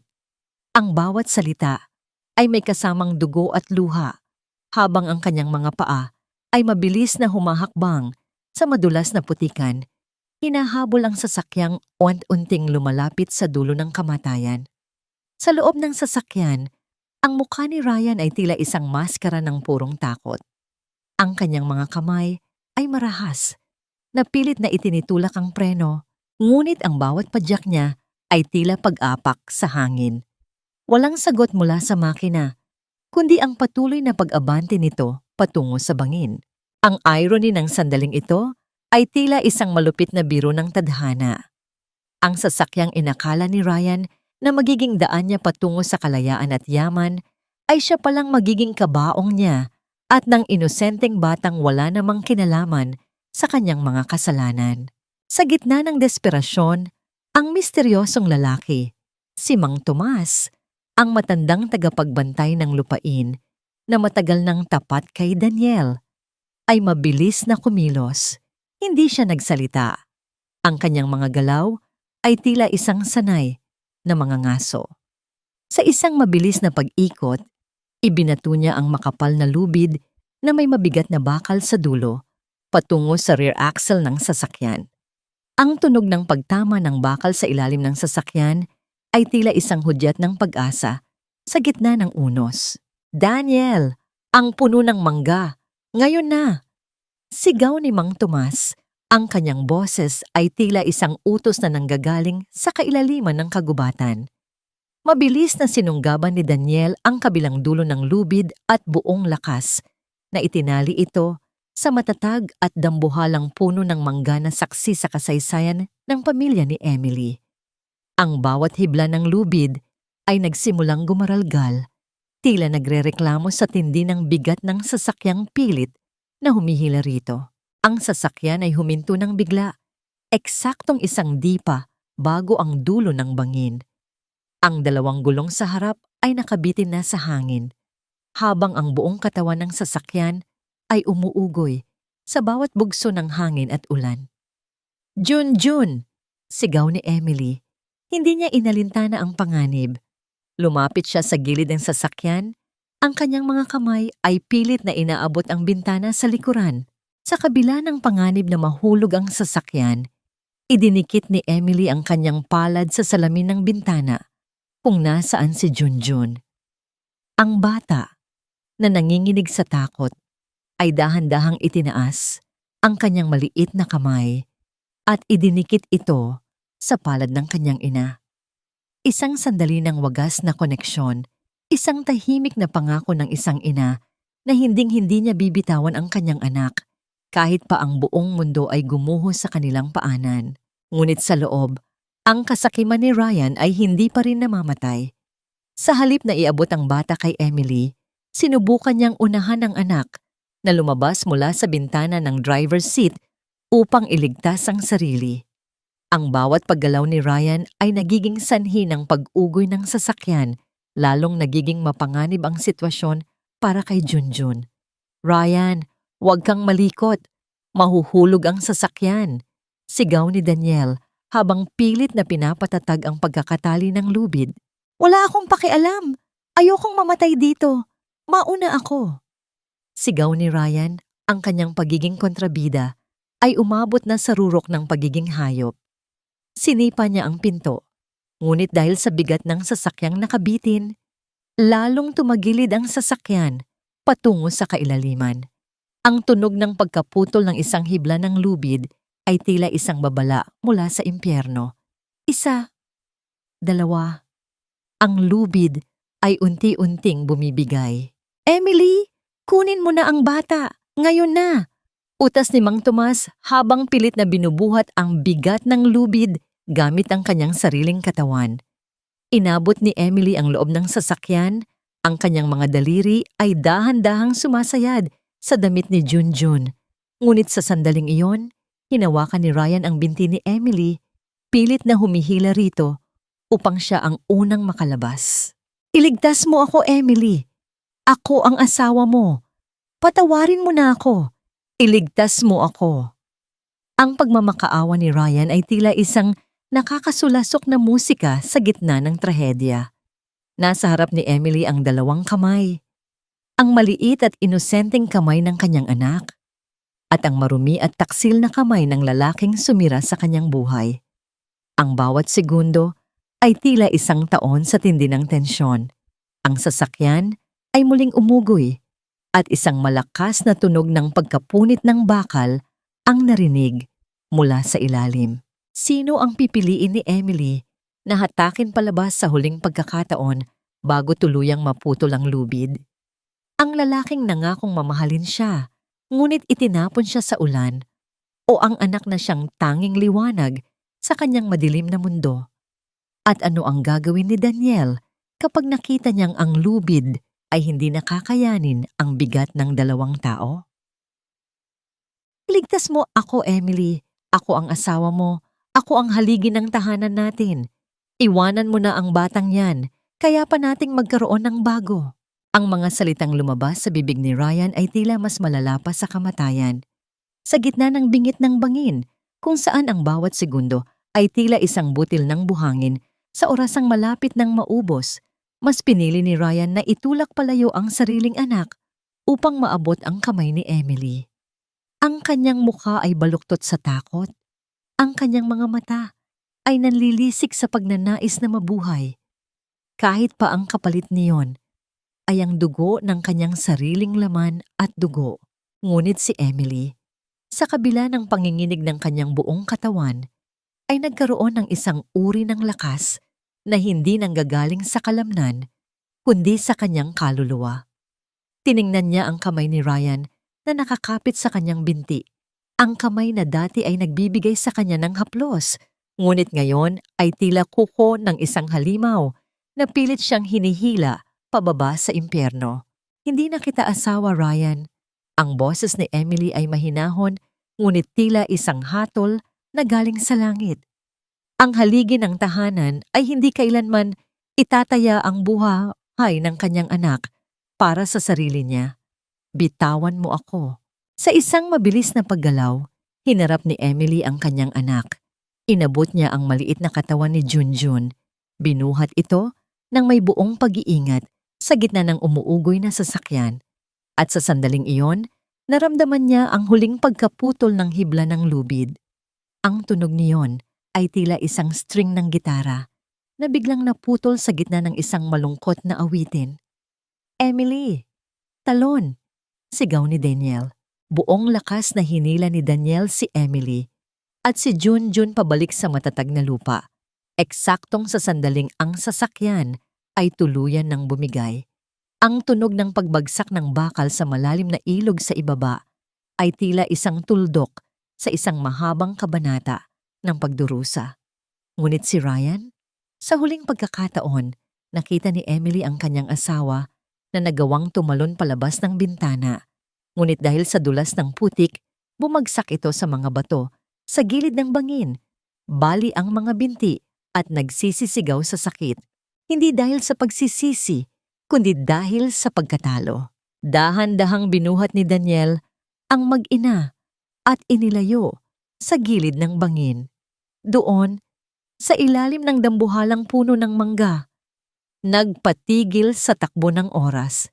Niyakap ni Emily si Junjun ng napakahigpit. Isinubsob ang kanyang mukha sa basa at amoy gasolinang buhok ng anak. Sa gitna ng amoy ng ulan at usok, tanging ang tibok ng puso ng kanyang anak ang kanyang naririnig. Isang himig ng buhay na nagpapatunay na sa kabila ng lahat, nanalo siya. Ligtas na kayo, Emily. Wala nang mananakit sa inyo. Bulong ni Daniel habang inilalagay ang kanyang jacket sa balikat ni Emily. Nang kumalma na ang lahat at habang hinihintay ang mga awtoridad na dumating upang kunin ang naghihingalong si Ryan, naupo si Daniel sa tabi ni Emily. Ang liwanag ng buwan na sumisilip sa gitna ng mga ulap ay nagbigay ng liwanag sa kanyang mukha na puno ng pait at pag-asa. Bakit, Daniel? Bakit mo ito ginagawa? Tanong ni Emily. Ang kanyang boses ay tila isang marupok na sinulid.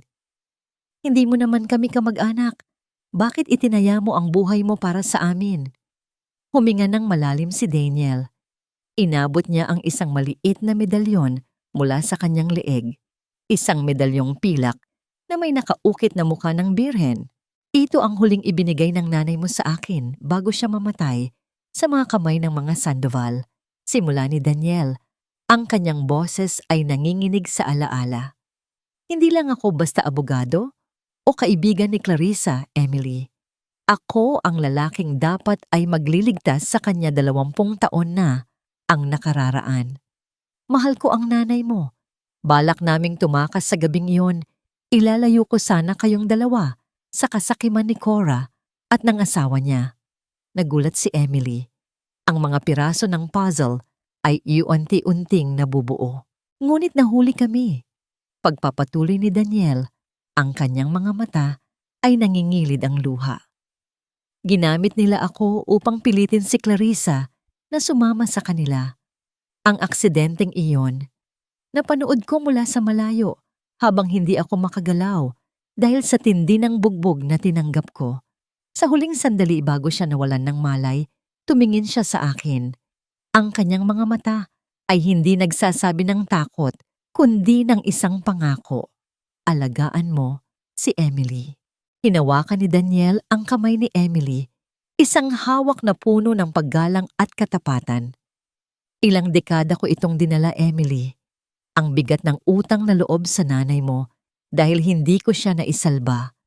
Ang pagliligtas sa inyo ni Junjun, ang tanging paraan ko upang makahinga ng maluwag bago ako mawala sa mundong ito. Ito ang pangako ko kay Clarissa na hanggat may hininga ako, walang Sandoval na muling makakaapak sa iyo. Sa sandaling iyon, ang utang na loob na dating tila isang tanikala para kay Emily ay naging isang tulay. Isang tulay ng pagmamahal na nagmula pa sa nakaraan upang protektahan ang kasalukuyan. Nakita ni Emily sa mga mata ni Daniel, hindi ang isang estranghero, kundi ang anino ng pag-ibig na ipinagkait sa kanyang ina. Ngunit sa gitna ng kanilang pag-uusap, isang matinis na tawa ang nanggaling sa di kalayuan. Si Aling Cora, na kanina pa nakatali sa gilid, ay tumatawa ng mahina. Isang tawang puno ng lason. Akala niyo ba ay tapos na? Ani Aling Cora. Ang kanyang mukha ay baluktot sa kasamaan. Nakalimutan niyo na ba si Sofia? Akala niyo ba ay pera lang ang habol niya kay Ryan? Si Sofia ay anak ng taong pinagkakautangan ni Ryan ng milyon-milyon. At sa oras na ito, baka nasa mansyon na siya. Kinukuha ang lahat ng ebidensyang itinago mo roon, Daniel. Walang maiiwan sa inyo kundi ang lupang ito na puno ng mga patay. Napatayo si Daniel. Ang bawat segundo ay mahalaga. May isa pang ahas na kailangang putulan ng ulo at ang ahas na yon ay mas mapanganib dahil nasa loob na ito ng kanilang kuta. Ano ang gagawin ni Sofia sa mansyon? At kakayanin ba ni Emily na harapin ang huling pagtataksil ng kanyang dating kaibigan habang ang kanyang anak ay nangangailangan pa rin ng kalinga?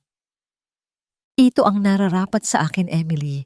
Hindi sa isang katulong na tulad mo na walang ibang alam, kundi ang magmakaawa at umiyak. Ang mansyong ito, ang kayamanang ito, lahat ng ito ay akin na. Ang tinig ni Sofia ay umalingaw-ngaw sa marangyang sala ng mansyon, tila isang mapang-uyam na musika na sumisira sa katahimikan ng gabi. Habang si Emily ay nakatayo sa bukana ng pinto, bit-bit ang natutulog na si Junjun, ang bawat gamit sa loob ng bahay na dati ay nagbibigay sa kanya ng init ay tila naging mga estranghero. Ang mga florera ay nagkalat sa sahig, ang mga painting ay nakangiwi, at ang mga dokumento mula sa opisina ni Daniel ay nagkalat na tila mga patay na dahon sa gitna ng unos. Dito, sa gitna ng kanyang sariling tahanan, nakita ni Emily ang rurok ng pagtataksil.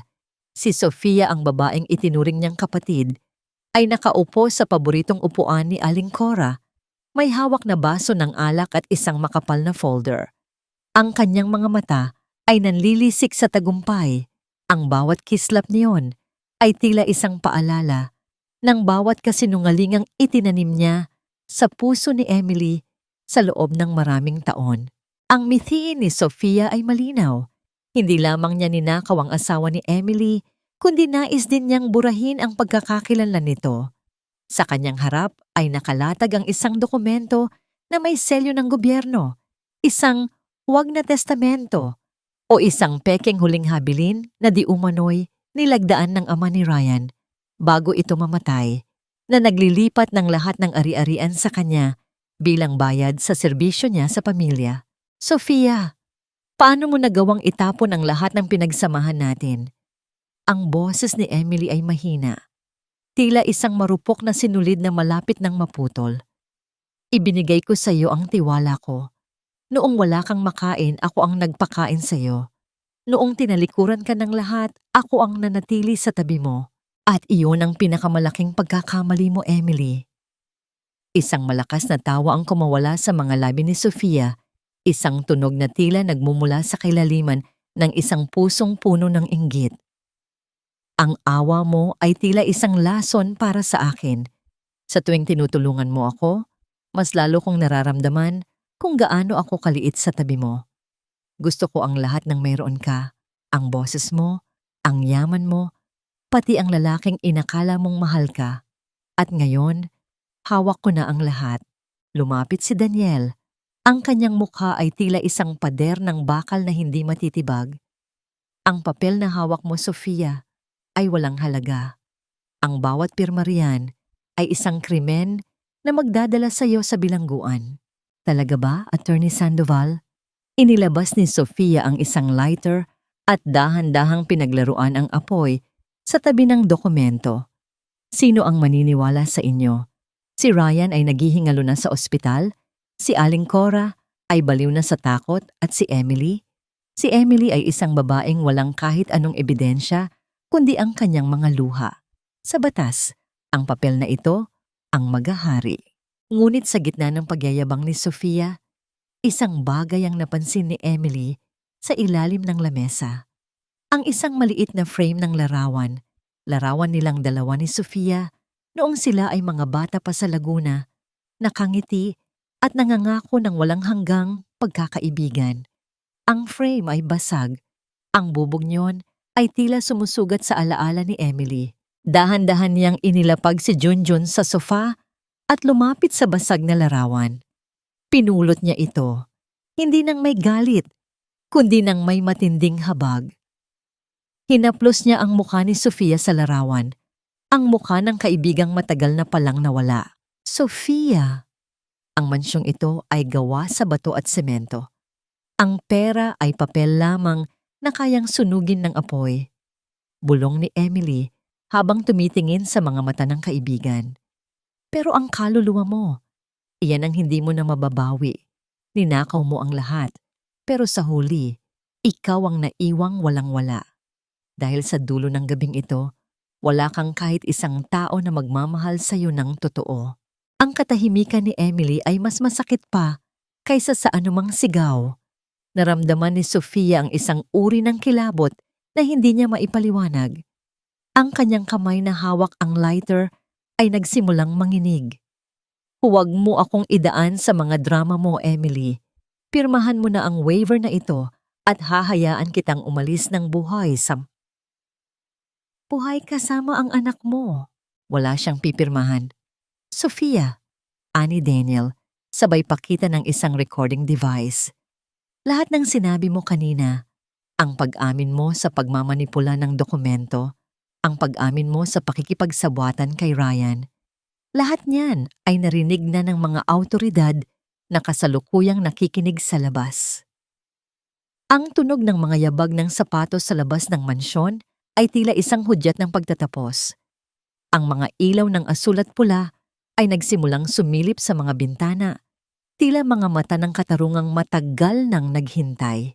Hindi maaari, sigaw ni Sofia habang pilit na sinusunog ang dokumento. Ngunit mabilis siyang nakuha ng mga pulis bago pa man madarang ng apoy ang huling ebidensya. Habang kinakaladkad si Sofia palabas, lumingon siya kay Emily. Ang kanyang mukha ay puno ng pait at pagsisisi na huli na ang lahat.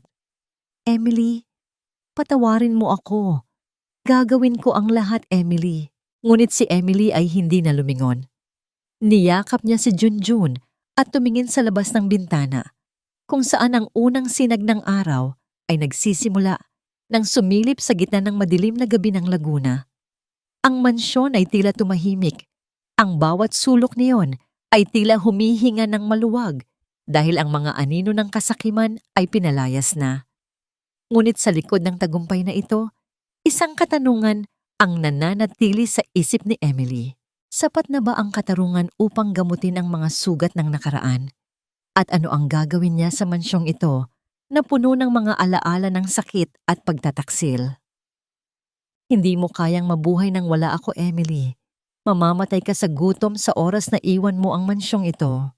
Ang mga salitang yun ni Ryan na tila isang sumpa na paulit-ulit na bumabalot sa kanyang isipan ay unti-unting naglalaho sa bawat paghinga ni Emily ng malinis at sariwang hangin. Ngayon, habang nakaupo siya sa likod ng malaking lamesang yari, sanara sa loob ng opisina ng mansyon, hindi na ang mga kamay na nanginginig sa takot ang nakapatong sa ibabaw niyon. Ang kanyang mga daliri na dati ay may mga sugat dahil sa paglilinis at paglalaba para sa mga taong walang pagpapahalaga sa kanya ay marang humahawak sa isang pluma. Sa harap niya ay hindi na ang mga listahan ng utang o ang mga panlalait ni Aling Cora, kundi ang mga dokumentong nagpapatunay na ang bawat haligi, bawat bintana, at bawat butil ng lupa ng lupain sa Laguna ay sa kanya na nang may katotohanan at dangal. Ang katahimikan sa loob ng mansyon ay hindi na nakakatakot. Ito ay naging isang uri ng kapayapaan na kay tagal niyang ipinagkait sa kanyang sarili. Wala na ang malalakas na sigaw ni Ryan, wala na ang matatalim na salita ni Aling Cora, at wala na ang mapagpanggap na halakhak ni Sofia. Ang tanging naririnig niya ay ang marahang pagaspas ng mga dahon sa labas at ang mahinang himig ni Daniel na nagbabasa ng kwento kay Junjun sa hardin. Dito nagsimula ang paggising ng leon sa loob ni Emily. Ang babaeng dati ay yumuyuko. Sa bawat hampas ng tadhana ay dahan-dahang tumayo. Itinutuwid ang kanyang likod na tila isang punong kahoy na nakaligtas sa pinakamalakas na bagyo. Lumapit si Daniel sa pintuan. Ang kanyang mga mata ay nagniningning sa paghanga habang pinagmamasdan ang bagong Emily. Ang mga tauhan sa factory sa Laguna ay naghihintay na sa iyo, Emily. Handa na silang makilala ang tunay nilang amo. Salamat, Daniel. Pero bago ang lahat, may kailangan muna akong tapusin. Sagot ni Emily. Ang kanyang boses ay may lalim at awtoridad na tila isang musikang hindi pa narinig. Sa loob ng mansyong yon, tumayo siya at lumakad patungo sa malaking salamin sa sala. Tiningnan niya ang kanyang refleksyon. Hindi na niya nakikita ang basahang luma na itinapon sa ulan. Ang nakikita niya ay isang babaeng may mga matang puno ng apoy ng katarungan at labi na hindi na muling mangangatog sa pagsamo. Kinuha niya ang kanyang lumang wedding ring. Ang gintong tila naging tanikala sa kanyang pagkatao sa loob ng maraming taon. Dahan-dahan niya itong inilapag sa ibabaw ng fireplace, doon sa gitna ng abo ng mga sinunog na lihim ni na Ryan. Hindi niya ito itinapon ng may galit. Inilapag niya ito ng may pagtanggap na ang kabanatang iyon ay tapos na. Ang pagbitaw niya sa singsing ay ang huling hudyat ng kanyang ganap na paglaya. Sa sandaling iyon, naramdaman ni Emily ang isang uri ng gaan sa kanyang dibdib. Tila isang mabigat na batong kay tagal niyang pasan-pasan ang biglang gumuho at naging alabok. Mula ngayon, ang mansyong ito ay hindi na tatawaging mansyon ng mga Sandoval. Deklarasyon ni Emily habang nakatingin kay Daniel. Tatawagin itong bahay Clarissa. Magiging kanlungan ito ng mga inang tulad ko na nawalan ng boses, ng mga kababaihang inakalang ang tanging kapalaran nila ay ang magtiis at masaktan. Isang matapang na desisyon, Emily. Proud na proud sa iyo ang nanay mo. Nakangiting sagot ni Daniel. Ngunit sa gitna ng kanilang pagpaplano para sa bagong simula, isang katulong ang lumapit na may dalang isang sobrang itim. Ma'am Emily, may nag-iwan po nito sa gate. Para sa inyo daw po. Nang buksan ni Emily ang sobre, isang munting papel ang nalaglag. Wala itong pangalan. Tanging isang maikling mensahe na isinulat gamit ang uling. Ang akala mo ay katapusan ay pagtatago lamang. Hindi lahat ng nakakulong ay nawawalan ng pangil. Mag-ingat ka sa pagtulog mo dahil ang dilim ay may mga mata pa rin. Nanlamig ang mga daliri ni Emily. Lumingon siya sa labas ng bintana kung saan ang anino-nino ng gabi ay dahan-dahang lumalamon sa liwanag. Alam niyang si Ryan ay nasa ospital at binabantayan ng mga pulis. Si Aling Cora ay nasa pasilidad para sa mga may karamdaman sa isip at si Sofia ay nasa selda. Sino ang nagpadala ng babalang ito? Meron pa bang isang anino mula sa nakaraan na hindi pa nailalantad? At sapat na ba ang bagong lakas ni Emily upang protektahan ang kanyang anak mula sa isang panganib na hindi nakikita ngunit nararamdaman? Akala mo ba, sa pagsusuot mo ng mamahaling sutla ay mabubura na ang amoy ng putik at kahirapan sa iyong pagkatao, Emily? Ang isang pusakal na katulong, kahit lagyan ng korona, ay mananatiling alipin sa paningin ng tunay na lipunan. Ang mga salitang iyon na binitiwan ni Doña Victorina, ang matalik na kaibigan ni Aling Cora at isa sa mga pinakamaimpluwensyang negosyante sa Laguna, ay tila mga latigo na humahampas sa marangyang bulwagan ng Manila Hotel. Ang bawat mata sa loob ng ballroom ay nakatuon kay Emily. Ang mga bulong ay tila mga bubuyog na naghahatid ng lason. Ang mga sulyap ay puno ng mapanghusgang kislap. Nakatayo si Emily sa gitna ng piging ng mga taksil. Ito ang gabing inilaan para sa anibersaryo ng Sandoval Holdings, isang pagtitipon na inakala ng lahat ay magiging selebrasyon ng tagumpay ni Ryan at Cora. Ngunit sa halip, ito ay naging entablado ng muling pagbangon ni Emily. Nakasuot siya ng isang simpleng itim na gown, walang masyadong burluloy, ngunit ang kanyang tindig ay may dangal na hindi kayang bilhin ng kahit anong diamante. Sa kanyang dibdib, nakakabit ang isang lumang brooch, isang munting hiyas na pag-aari ng kanyang ina. Habang ang mga kababaihan sa paligid niya ay nagkikinang sa mga bagong biling alahas mula sa ninakaw na yaman ni Clarissa, ang munting hiyas ni Emily ay tila naglalabas ng sarili nitong liwanag, isang liwanag ng katotohanan. Ang karangyaan, Doña Victorina, ay hindi nasusukat sa kinang ng suot, kundi sa linis ng budhi. Ang boses ni Emily ay mahinahon, walang bakas ng galit, ngunit bawat salita ay may talim na tila humihiwa sa kapalit na hangin sa loob ng ballroom. Maaring amoy putik ako ng Laguna dahil sa lupang yon ibinaon ang katarungan ng nanay ko. Pero mas gusto ko na ang amoy ng lupa kaysa sa amoy ng nabubulok na konsensya na nananatili sa loob ng silid na ito. Napasinghap ang mga bisita. Si Daniel, na nakatayo lamang sa di kalayuan, ay bahagyang tumango. Isang tipid na ngiti ng pagmamalaki ang gumuhit sa kanyang mga labi. Alam ni Daniel na sa gabing ito, hindi na kailangan ni Emily ng tagapagtanggol. Ang leon ay ganap ng nagising. Dahan-dahang lumakad si Emily patungo sa entablado. Ang tunog ng kanyang mga takong sa makinis na sahig ay tila isang martsa ng katarungan. Kinuha niya ang mikropono at sa isang sandali, ang buong bulwagan ay natahimik. Nandito ako ngayong gabi, hindi para ipagpatuloy ang legacy ng mga Sandoval. Panimula niya, ang kanyang mga mata ay tila tumatagos sa bawat taong nakaupo sa mga VIP table. Nandito ako para ipahayag ang pagkamatay ng Sandoval Holdings. Mula sa oras na ito, ang lahat ng assets at kumpanyang hawak ng pamilyang ito ay isa sa ilalim sa Clarissa Foundation. Ang bawat sentimong ninakaw sa aking ina ay ibabalik sa mga taong talagang nangangailangan. Ang bulong ng pagkamangha at galit ay muling nabuhay. Ang mga negosyanteng kasabot ni Ryan sa pagmamanipula ng mga dokumento ay nagsimulang magkatinginan. Ang takot ay mababakas sa kanilang mga mukha.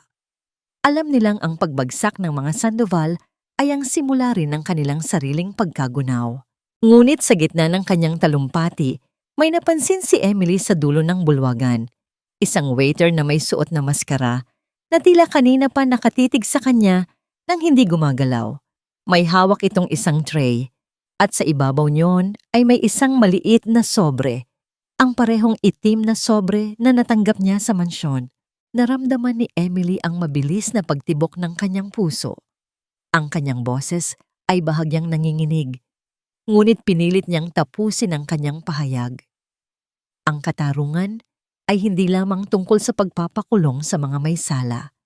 Ito ay tungkol sa pagbawi sa dangal na pilit nilang tinapakan. At sa gabing ito, ang dangal ni Clarissa ay muling nabuhay. Pagbaba niya sa entablado, mabilis na lumapit ang waiter sa kanya. Bago pa makaharang si Daniel, iniabot ng waiter ang sobre at bumulong ng isang pangungusap na nagpalamig sa dugo ni Emily. Hindi lahat ng bangkay ay nananatiling nakabaon, Emily. Ang lason ay mas masarap kapag inihaing kasama ng tagumpay.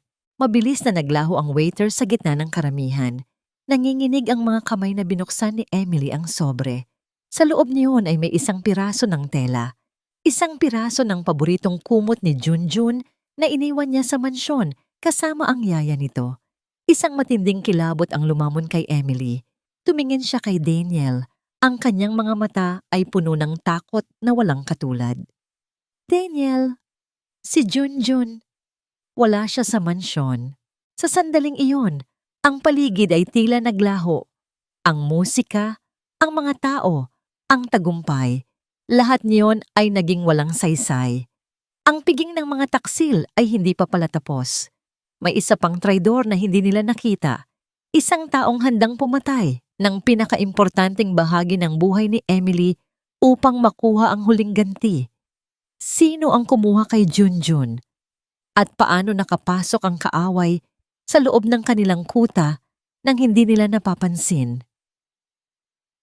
Ang bawat hininga mo ay utang sa akin, Emily. At ngayong gabi, babawiin ko na ang lahat ng kinuha mo mula sa pamilya ko. Ang boses na yon na nagmumula sa kabilang dulo ng linya ng telepono ay tila isang kuskos ng kalawang sa isang lumang bakal. Puno ng puot, pagkabaliw, at kawalang pag-asa. Habang nakatayo si Emily sa gitna ng nagniningning na bulwagan ng Manila Hotel, ang kanyang marangyang itim na gown ay tila naging isang mabigat na 100 kilong bakal na humihila sa kanya pababa sa kailaliman ng lupa. Ang kislap ng mga chandelier sa paligid ay unti-unting naging malabo, tila mga bituin na isa-isang namamatay sa gitna ng isang itim na langit.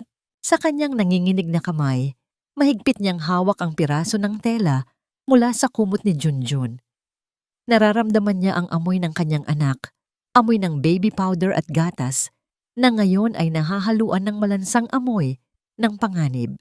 Ang kanyang lalamunan ay nanuyo. Ang bawat lunok ay tila paglunok ng mga bubog. Ang tagumpay na kanina lamang ay ipinagdiriwang niya ay naging isang mapait na abo sa kanyang bibig. Ryan, huwag ang anak ko. Parang awa mo na, Ryan. Kunin mo na ang lahat. Kunin mo na ang mansyon, ang pera, ang lahat ng lupain. Ibalik mo lang ang anak ko. Ang boses ni Emily ay isang marupok na pagsamo. Isang bulong na tila malapit ng maputol sa gitna ng ingay ng piging. Huli na ang lahat para sa negosasyon, Emily. Nandito ako sa lumang bodega sa gilid ng bangin, kung saan mo ako pinanood na bumagsak. Ngayon, ikaw naman ang manunood habang mawawala ang lahat sa iyo. Hindi na nag-aksaya ng panahon si Daniel. Hinawakan niya ang malamig na kamay ni Emily at mabilis silang lumabas ng hotel. Ang bawat patak ng ulan na muling bumubuhos sa kalsada ay tila mga luha ng langit na nakikiramay sa takot ng isang ina. Ang biyahe patungo sa Laguna ay tila naging isang walang katapusang paglalakbay sa impyerno. Walang imik si Emily. Ang kanyang mga mata ay nakapikit ng mariin, habang ang kanyang mga labi ay dahan-dahang gumagalaw sa isang tahimik na panalangin. Narating nila ang lumang bodega. Ang gusali ay tila isang kalansay ng nakaraan, madilim at puno ng mga anino. Sa dulo ng pasilyo, sa gitna ng mga sirang makinarya, nakita nila si Ryan. Nakaupo ito sa isang wheelchair. Ang kanyang mga binti ay may mga bakal pa.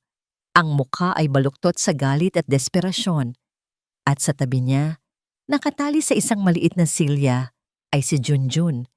Ang kanyang mga mata ay puno ng luha, ngunit nananatiling tahimik sa tindi ng takot. Ito ang huling paghaharap. Ang ganti ng langit ay tila nagbabadyang bumagsak sa gabing ito. Bitawan mo siya, Ryan. Ang boses ni Daniel ay matatag.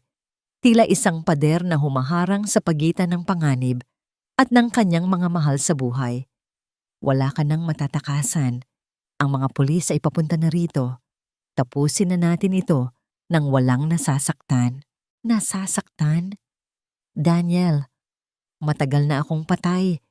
Pinatay ako ng babaeng ito sa sandaling kinuha niya ang lahat ng sa akin. Sigaw ni Ryan habang iwinawasiwas ang isang desinding mitsa na nakakabit sa mga drum ng gasolina sa paligid.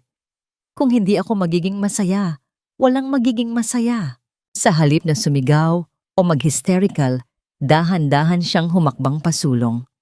Inalis niya ang kanyang mamahaling brooch at ang kanyang mga sapatos hanggang sa muli siyang nakayapak sa maruming sahig ng bodega, tulad ng gabing itinapon siya ni Ryan sa ulan.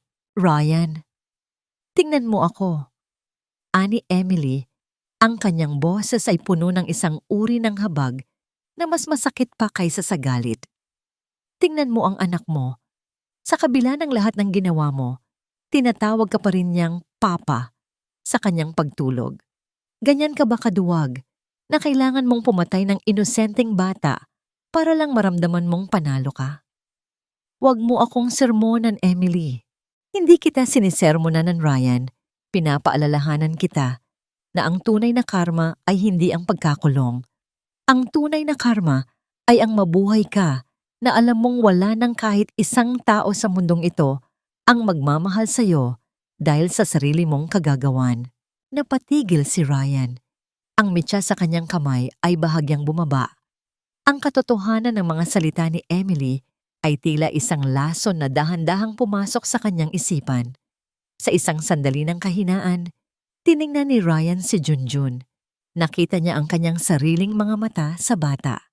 Mga matang puno ng inosenteng pag-asa na noon ay meron din siya bago siya nilamon ng kasakiman ng kanyang ina. Ngunit sa sandaling iyon, ang tadhana ay may ibang plano. Dahil sa dulas ng sahig mula sa tumagas na langis, ang wheelchair ni Ryan ay biglang gumalaw patungo sa gilid ng isang bukas na kargamento. Sa kanyang pagkagulat, hindi sinasadyang nabitawan ni Ryan ang mitsa sa tumpok ng mga tuyong tela sa tabi ng gasolina. Ang apoy ay mabilis na gumapang, tila isang nagugutom na ahas na lumalamon sa lahat ng madadaanan. Junjun! Sigaw ni Emily. Mabilis na tumakbo si Daniel at Emily patungo sa bata. Sa gitna ng naglalagablab na apoy, nagawa nilang kalasin ang mga tali ni Junjun. Ngunit si Ryan, ang kanyang wheelchair, ay naipit sa pagitan ng mga bumabagsak na bakal. Ang apoy ay dahan-dahang pumapalibot sa kanya. Tila isang impyernong siya mismo ang lumikha. Emily, iligtas mo ako. Pakiusap. Sigaw ni Ryan. Ang kanyang boses ay puno ng tunay na takot. Tumingin si Emily kay Ryan. Sa gitna ng init ng apoy at ng usok na nakakasakal, nakita niya ang lalaking minahal niya noon. Ngunit nakita rin niya ang mga luha ni Junjun at ang sakripisyong ginawa ni Daniel para sa kanila. Sa huling sandali, inabot ni Emily ang kamay ni Daniel at kasama ang kanilang anak, mabilis silang lumabas ng bodega bago ang huling pagsabog. Ang tunog ng pagguho ng bodega ay tila isang malakas na kulog na nagtapos sa kasaysayan ng mga Sandoval sa Laguna. Habang nakaupo sa damuhan, yakap-yakap si Junjun at nakasandal sa balikat ni Daniel, pinanood ni Emily ang apoy na uwent-unting namamatay sa ilalim ng buhos ng ulan. Ang ganti ng langit ay natupad na, hindi sa pamamagitan ng kamay ni Emily, kundi sa pamamagitan ng sariling gawa ng mga taksil. Ngunit sa gitna ng katahimikan, may isang huling bagay na napansin ni Emily sa damuhan. Isang maliit na medalyon na nahulog mula sa bulsa ni Ryan bago ito mawala sa apoy. Isang medalyon na may litrato nilang tatlo noong sanggol pa si Junjun. Patawad ba ang nararamdaman niya? O isang malalim na kalayaan na sa wakas ay wala na ang aninong humahabol sa kanila? At ano ang kinabukasang naghihintay sa kanila sa ilalim ng bagong umagang malapit ng sumikat? Wala na siyang boses, Emily. Wala na siyang kakayahang saktan ka o ang anak mo, kahit sa pamamagitan ng mga salita. Ang tinig ni Daniel ay tila isang banayad na haplos ng hangin sa gitna ng isang napakatahimik na opisina ng abogado. Sa harap ni Emily, nakalatag ang isang puting papel, ang pinal na desisyon ng korte para sa annulment ng kanyang kasal kay Ryan, kasama ang mga dokumentong nagpapatunay ng ganap na pagbawi sa lahat ng ari-ariang ninakaw sa kanyang ina. Ang tinta sa papel ay tuyo na, tila isang tuldok na nagtatapos sa isang napakahaba at madugong pangungusap ng kanyang buhay. Hawak ni Emily ang mamahaling panulat, ngunit bago niya ito idapo sa papel, naramdaman niya ang isang panginginig sa kanyang mga daliri. Hindi ito takot. Ito ay ang bigat ng laya, isang uri ng gaan na nakakalula para sa isang taong sanay na sa bigat ng tanikala. Ang amoy ng opisina na luma at formal ay malayo sa amoy ng ulan at usok noong gabing iyon sa bodega. Ngunit sa kanyang isipan, naroon pa rin ang anino ng apoy. Isang mahabang buntong hininga ang kumawala sa kanyang dibdib. Isang buntong hiningang tila naglalabas ng lahat ng hanging kinimkim niya sa loob ng 7 taon ng pagtitiis. "It's finally over, Daniel," bulong ni Emily. Ang kanyang boses ay malinaw at payapa. "Wala na ang takot sa tuwing maririnig ko ang tunog ng sasakyan sa labas. Wala na ang kaba sa tuwing may magbubukas ng pinto." "You fought well, Emily. You earned this silence," sagot ni Daniel habang marahang ipinapatong ang kanyang kamay sa balikat ng babae. Isang hawak na walang halong pag-aari, kundi purong paggalang at proteksyon. Bago tuluyang lisanin ng lungsod, nagpasiya si Emily na gawin ang huling hakbang ng kanyang paglaya. Binisita niya ang pasilidad kung nasaan si Ryan. Hindi ito ang marangyang ospital na inakala ni Ryan na hantungan niya. Ito ay isang malamig at payak na silid para sa mga bilanggo na may malalang kapansanan. Nakatitig si Ryan sa bintana. Nakaupo sa isang dimaki ng silya, ang kanyang katawan ay tila isang tuod na hindi na makagalaw. Ang pagsabog sa bodega ay nag-iwan sa kanya ng permanenteng pinsala sa gulugod at nag-alis ng kanyang kakayahang magsalita. Ang lalaking dati ay gumagamit ng mga salita upang manira ng kaluluwa ay ngayon ay bilanggo ng sarili niyang katahimikan. Nang makita niya si Emily, ang mga mata ni Ryan ay nanlaki. May halong galit, desperasyon, at sa huli, isang matinding pagsisisi ang gumuhit sa kanyang mga mata. Ngunit walang lumabas na tunog sa kanyang mga labi, kundi isang mahinang sipol lamang ng hangin. Lumapit si Emily, hindi upang manumbat, kundi upang ipakita ang huling piraso ng kanyang pagkatao na hindi kailanman nagapi ng kasamaan. Inilabas niya ang isang maliit na sapatos ni Junjun, ang tsinelas na tinapakan ni Sofia noon, na ngayon ay malinis at maayos na. "Pinatatawad na kita, Ryan," ani Emily. Ang kanyang boses ay tila isang dalisay na tubig na naghuhugas sa lahat ng dumi ng nakaraan. Hindi dahil karapat-dapat ka sa kapatawaran, kundi dahil karapat-dapat kami ni Junjun sa isang pusong walang bahid ng puot. Magsilbi sana ang katahimikan mo bilang pagkakataon para harapin mo ang sarili mong mga anino. Tumalikod si Emily nang walang lingulingo. Sa labas ng pasilidad, naghihintay si Daniel at si Junjun na masayang naghahabol ng mga paru-paro sa damuhan. Ang balita tungkol kay Aling Cora ay hindi rin naging maganda. Ang matanda ay tuluyan ng nawala. Sa katinuan, paulit-ulit na binibilang ang mga invisible na pera sa loob ng kanyang selda sa mental institution. Si Sofia naman ay nahaharap sa habambuhay na pagkabilanggo dahil sa mga pekeng dokumento at pakikipagsabwatan sa tangkang pagpatay. Nagmaneho sila pabalik sa Laguna. Habang papalapit sa ancestral house, nakita ni Emily ang malaking arko na may nakasulat na Bahay Clarissa, Tahanan ng Pag-asa. Ang mga bintana ay bukas, ang mga kurtina ay sumasayaw sa hangin, at may mga tunog ng tawanan mula sa mga kababaihan at batang muli nang bumabangon mula sa kani-kanilang mga bagyo. Huminto ang sasakyan sa ilalim ng dambuhalang puno ng mangga. Bumaba si Emily, niyakap ang kanyang anak at tumingin sa langit na ngayon ay kulay rosas at kahel dahil sa papalubog na araw. Isang ganap na katahimikan ang bumalot sa paligid, isang katahimikan na hindi na nakakasakal kundi nakakahinga. "Daniel," tawag ni Emily, habang nakatingin sa lalaking nanatili sa tabi niya sa pinakamadilim na gabi. "Salamat sa pagtupad ng pangako mo kay inay." "Emily, hindi lang ito dahil sa pangako." Lumapit si Daniel.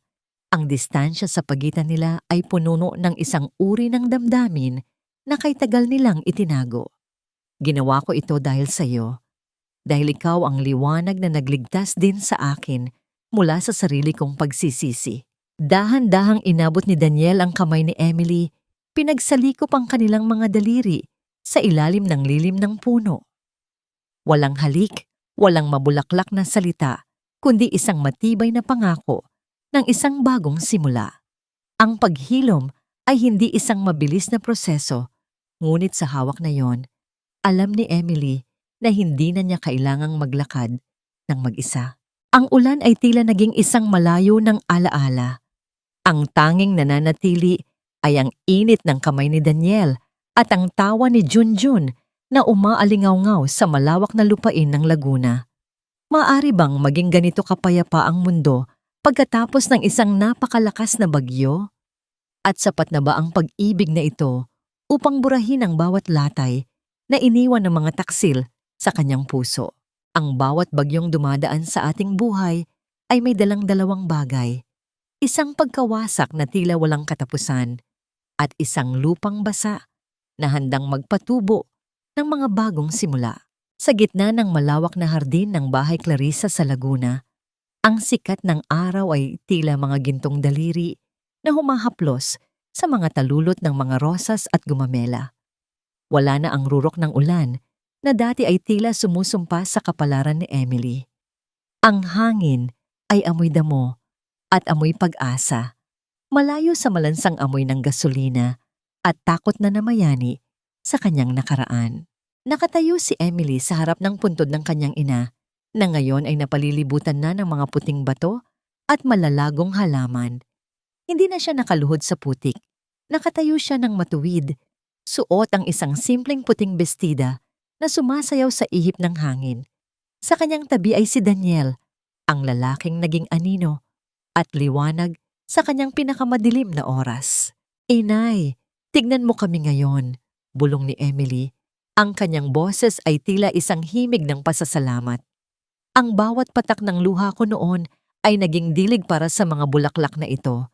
Ligtas na kami. Ligtas na ang alaala mo." Dahan-dahang inakay ni Daniel ang balikat ni Emily. Isang hawak na puno ng pangako at seguridad. Ang kanilang mga daliri ay nagtagpo. Nagbibigay ng init na kay tagal ding hinintay ng kanilang mga puso. Isang tahimik na pagtanggap na sa kabila ng mga latay ng nakaraan. Ang pag-ibig ay nananatiling pinakamabisang gamot sa lahat ng sugat. "Handa na ang lahat sa loob, Emily," ani Daniel. "Ang mga kababaihan, hinihintay ka na nila para sa unang workshop ng pundasyon." Tumango si Emily. Lumingon siya sa kabilang bahagi ng hardin kung nasaan si Junjun, masayang naglalaro kasama ang iba pang mga bata na nakatira sa Bahay Clarissa. Ang tawa ng kanyang anak ay ang pinakamagandang musika na narinig niya, isang tawang malaya mula sa anino ng isang malupit na ama. Ang katarungan ay nakamit na sa loob ng 4 na sulok ng korte, ngunit ang tunay na kapayapaan ay nakamit ni Emily sa loob ng kanyang sariling puso. Pinatawad na niya ang lahat, hindi dahil naging mabuti sila, kundi dahil ayaw na niyang maging bilanggo ng kanilang mga kasalanan. Ang pagpapatawad ay ang huling susi na nagbukas sa rehas ng kanyang kaluluwa. Sa bawat hakbang ni Emily, pabalik sa mansyong dati, ay naging kulungan ngunit ngayon ay naging kanlungan. Dala niya ang isang mahalagang aral. Ang isang babae ay hindi kailanman magiging basura. Dahil lamang itinapon siya ng mundong walang alam sa kanyang tunay na halaga. Ang tunay na yaman ay hindi na sa mga titulo ng lupa, kundi sa lakas ng loob na muling bumangon pagkatapos ng bawat pagkadapa. Ang ulan ay tumila na, at sa dulo ng langit ang isang bahaghari ay dahan-dahang nabubuo, isang makulay na pangako na pagkatapos ng pinakamadilim na gabi, ang umaga ay laging darating para sa mga pusong marunong maghintay at lumaban.